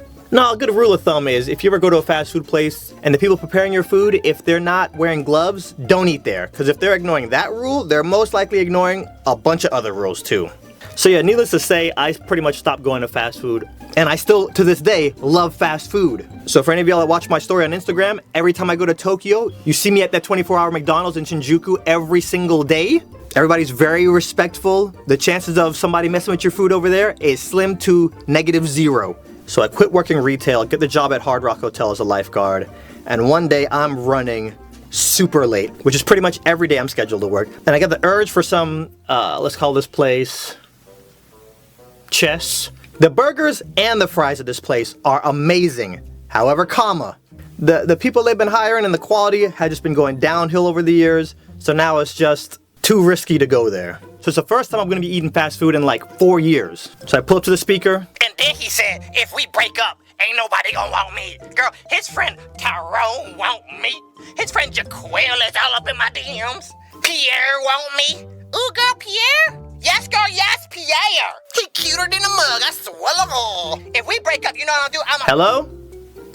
Excuse me, yes. Can I make an order? Can you wait?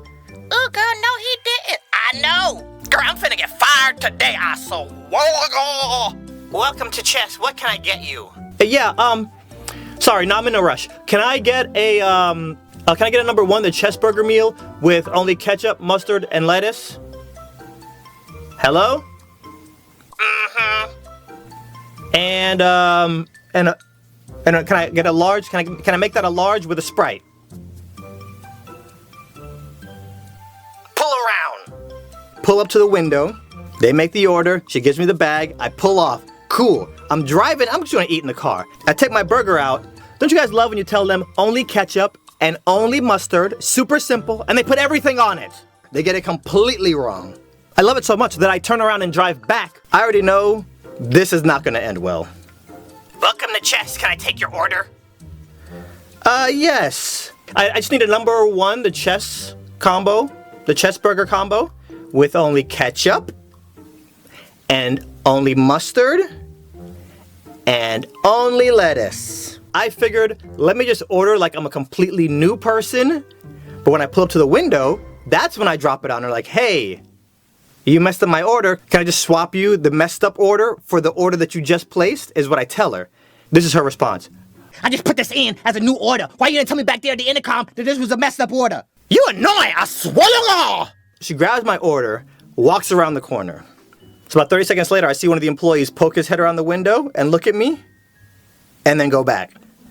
And about a minute later, I see another employee poke their head around the window, and then go back. Mind you, this is not on some, we recognize you from YouTube, because I started my YouTube channel, but I was only at like 100 subscribers at the time, so this is not that. So then she hands me the new bag, and doesn't say a word. Take the bag, drive off.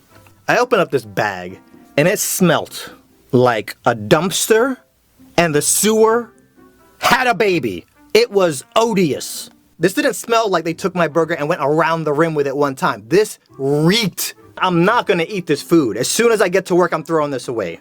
So I'm driving. Lo and behold, I see a homeless man on the corner of the road. And I think to myself, oh.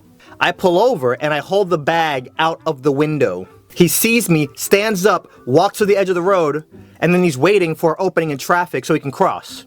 And then I think to myself, are you an idiot? Those employees did God knows what to your food. You're not gonna eat it, but you're gonna give it to this homeless man? That's not cool, bro. That's not cool. Traffic clears up and the homeless man starts jogging toward me, and as he gets closer, I panic, and I just drive off. But then I get to work and I'm on the guard stand, and I start thinking, from that homeless guy's perspective, I pulled up like, hey bro, come get this free food. Psych, see ya, skirt.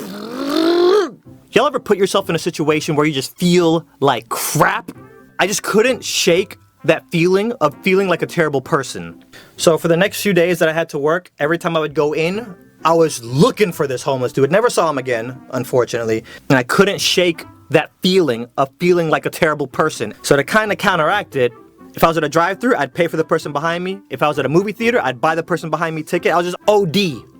So yeah, some of us love fast food, but some of us also have trust issues. We've been hurt in the past. Once that trust is gone, it's almost impossible to get back. I went to this private school for a few years, and on the campus they had kindergarten all the way to high school. And when I was 13, I would have to wait after school for one of my parents to pick me up. So yeah, I got tired of waiting one day. I started walking around school, and I saw where the kindergartners and the first graders have daycare on the playground. And I'm like, you know what? I should go fight these kids. I don't know why that was the first thought that popped into my head. It wasn't real fighting, okay? It was play fighting. Relax. but I just walked over to the gate, opened it up. The teachers have seen me around school, so they know I go there. And I would just start play fighting. Here's the weird part. I loved that power of having like 15 kids charging at me. And I was just taking them all out. I'm not exaggerating, not lying, not kidding. This was like a daily activity for me. I never told anybody this. I come up in there like, I'm Batman, and you guys picked the wrong day to rob Gotham National City Bank. Come at me, bro. I'm waiting for my parents to pick me up now, looking like I just came from a fight club every day. So then one day in actual class, Miss Thompson gets up. So apparently we have to have like a class president to teach you guys about elections or some crap. I don't know. Why am I even doing this? I'm the homeroom teacher. This is a job for like your history teacher or something. Who wants to be class president? We need to pick 3 people. So me, on this power kick that I'm on, I raise my hand like, whatever, I don't... Plus, there was this girl in my class, Jane, that I had a really big crush on. I partially wanted to impress her. She could be my little first lady squeeze. So yeah, I raised my hand, and Tina B and Jeremy W. My cousin Shane was in my class with me, so I picked him as my vice president. Tina B picked Robin. Jeremy, I don't think he even picked the vice president. He was just riding solo. And honestly, I don't know what I was thinking. You know, I was already leading a double life. What I was trying to do was the equivalent of Batman running Wayne Enterprises, fighting crime by night, and then running for mayor. I didn't need all this stress.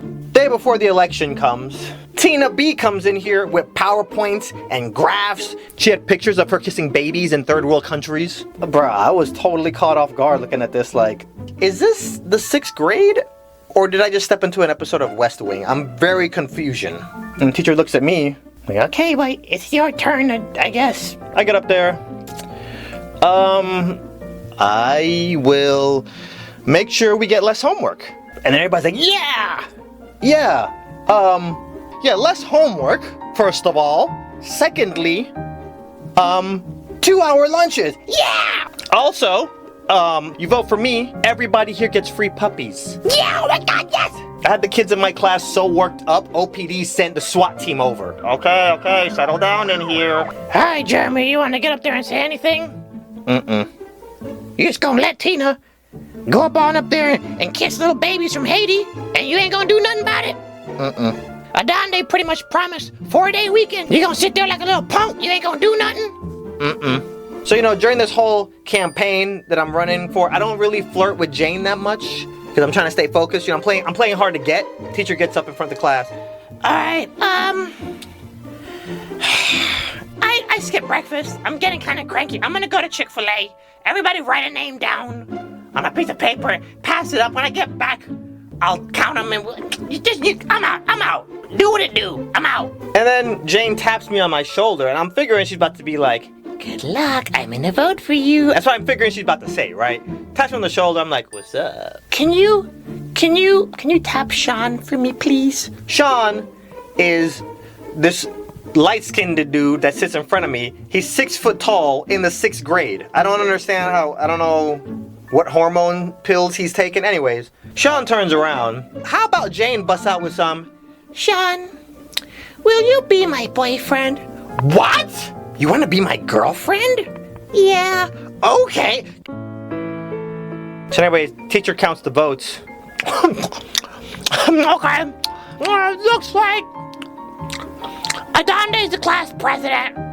The instant I got it, I didn't even want it. Not even because of the whole Jane situation, right? I go over to the teacher and I'm like, hey, I don't want to. I back out of my presidency. I can't deal with all the stress. You know, I got a full-time job, part-time job, school, bills, kids, car payment. I got all the stuff to worry about. I can't be dealing with any new responsibilities on my plate right now, okay? So when I resigned, Shane became acting president. Shane felt the power for like 5 minutes, and then he was like, I resign. Jeremy, the one who put the least amount of work into all this, ended up being the president. That's like the guy who does the least amount of work in the group project and gets an A. That was Jeremy. The only real winners in this was Jeremy and Sean. Let's be clear. But yeah, that's it. Thanks for coming and listening to my TED Talk.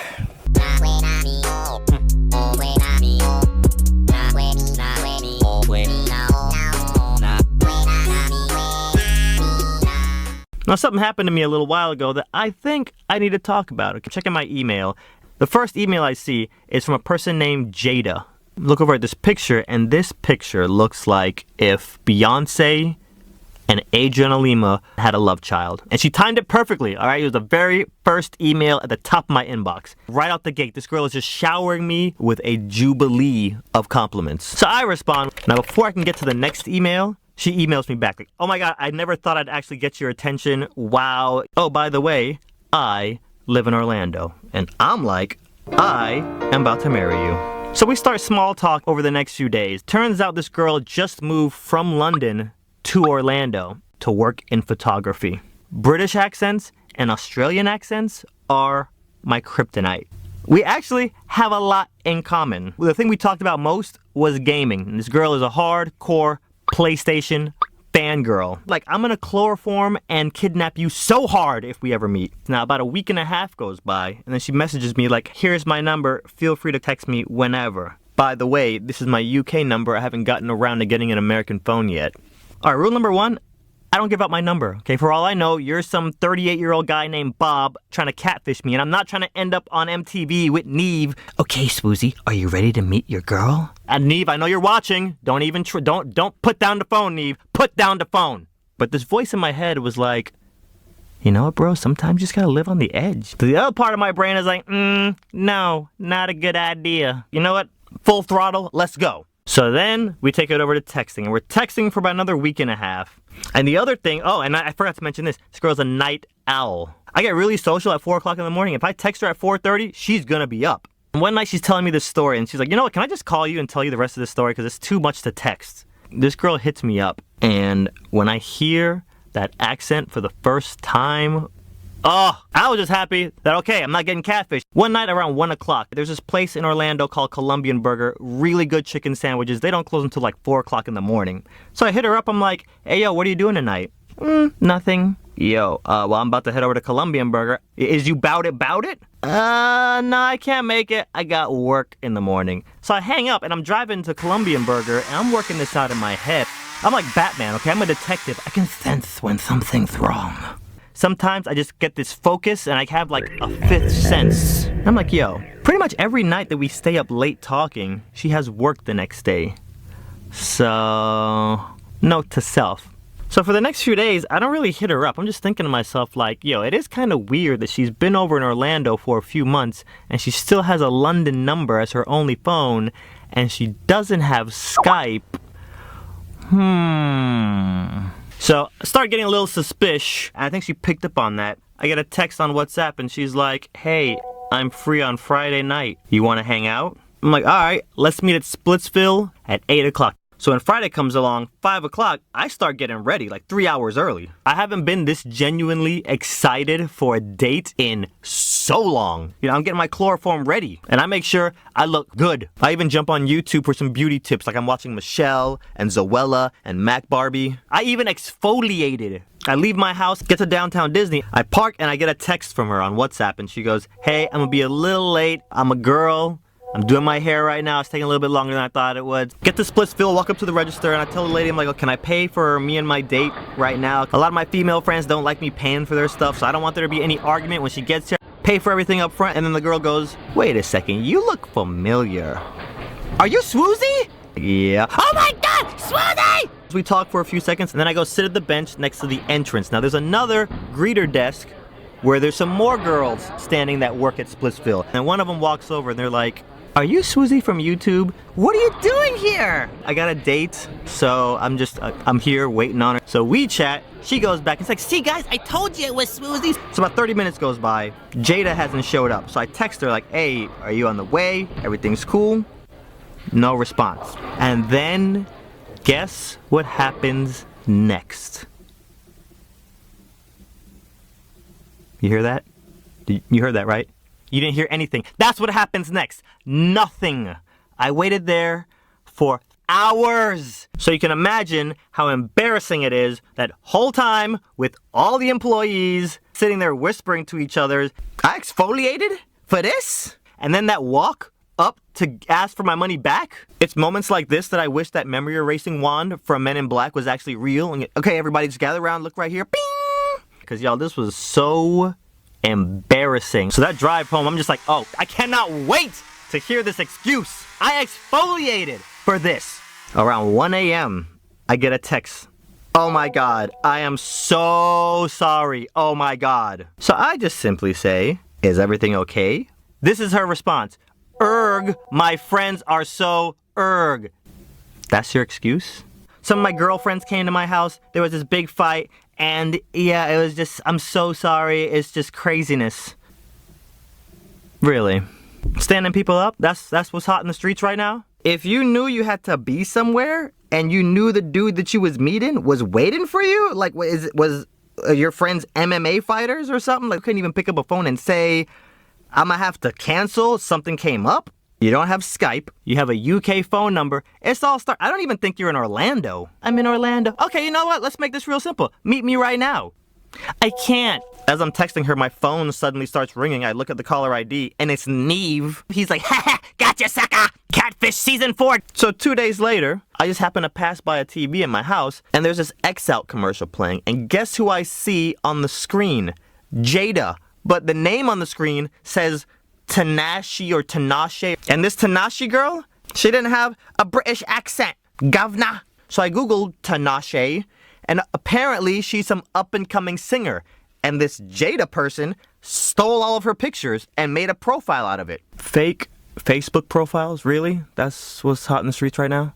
And Jada, if you're watching, I don't ever wish bad on anyone, but I casted a plague on you. So if things haven't been going your way lately, that's why. I meet this girl who lives in Miami and we're trying to decide on where to go for our first date. Come to this music festival with me. Girl, I'm from the streets. We don't do music festivals, okay? Concerts. You wanna go see Drake? You wanna go see Future? I'm gonna be there. Please? Fine. I drive 3 hours to Miami for this. I've never been to a music festival, not one day in my whole life. The question I get a lot is what kind of music I listen to, and I listen to everything. A little country, classical, soca, reggae, screamo. The only thing I don't listen to is death goth. Kill your bunny, kill all your pets. However, I'm gonna keep it 100p. I feel like there's a lot of filler in the trance, dance, EDM community. First thing that stood out to me was how savage security is at these things. Gum, trash. Your organic chemistry book, trash. Anything you brought to this thing was getting thrown in the garbage. As soon as me and Ash get in, I hear, sWooZie! Turn around, this dude runs up to me. I'm not trying to make like a huge scene, I'm sorry for yelling, but yo, I just love you on the low key, I love your vids, bro, I F with you heavy. Oh my God. You have candy. He grabs my hand and starts doing this Naruto hand thingamajig, and the truth and the light, and I'm following along like I don't have no idea what he's doing, but I'm trying to play along like I know. Halfway through this little thing, I'm looking at him like, bro, this ain't Dragon Ball Z. We can't fuse. I don't know what you're trying to do. So he sees the look on my face. You don't know how to do the candy thing dance that we do with our hands? Nah, blur, I'm very confused. So we do the finger dance. He takes my bracelet and he leaves. Ash, that was one of my favorite bracelets. You can just run up and steal bracelets from people? Yeah, well, you wear bracelets here and it's a whole thing. You can like exchange it and they call it candy and whatever. And for any of you guys who have never been to a music festival, it's just a bunch of DJs on big stages and you go to each DJ and you listen to their set. So we go over to this first DJ. I love house, EDM, trap. I love it all, right? But this DJ sucked. We're over there and all you hear is like for a good 15 minutes. And then it'll change to like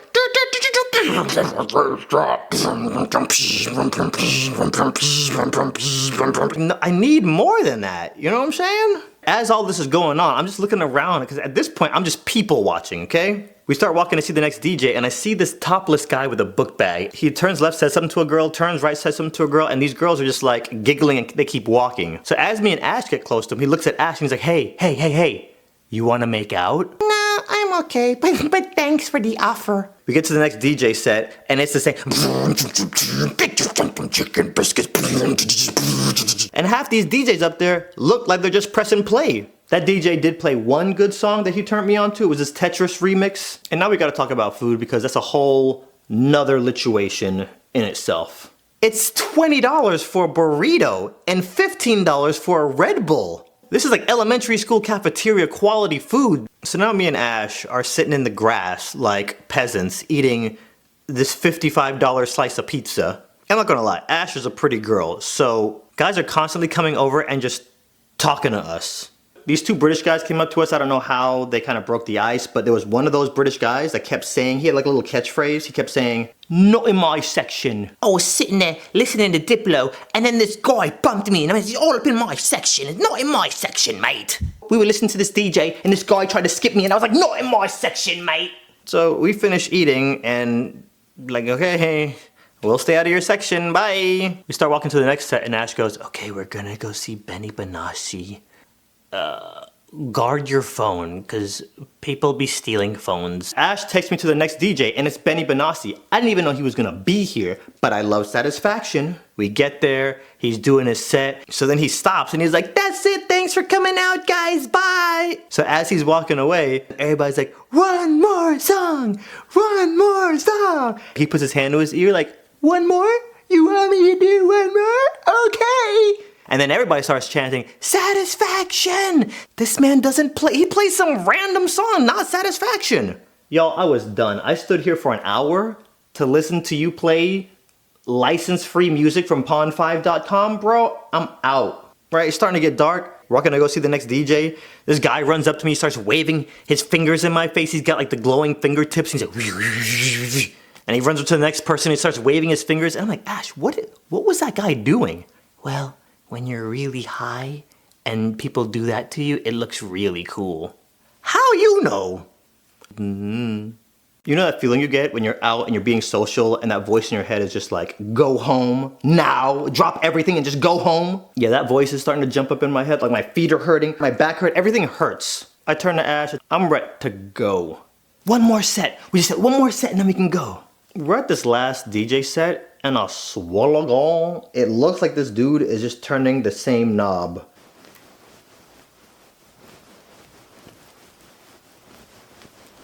And then for every transition, this is him. 1, 2, 1, 2, 3, let's go! You got paid 6 figures to come out here and pull a Sesame Street with the turntables? Word. Y'all, I didn't have a good time. Am I the only person in history who's went to one of these and didn't like it? But I see these YouTube videos, like I'll watch a Skrillex set, and everybody in the audience is just having the best time in their life. Music festival season is heating back up. I told this story recently to one of my friends and they were like, bro, you did music festivals all wrong. You gotta come back with me now. So apparently I've signed myself up for round 2 of this nonsense. So stay tuned for more. Back to you in the studio, Bob.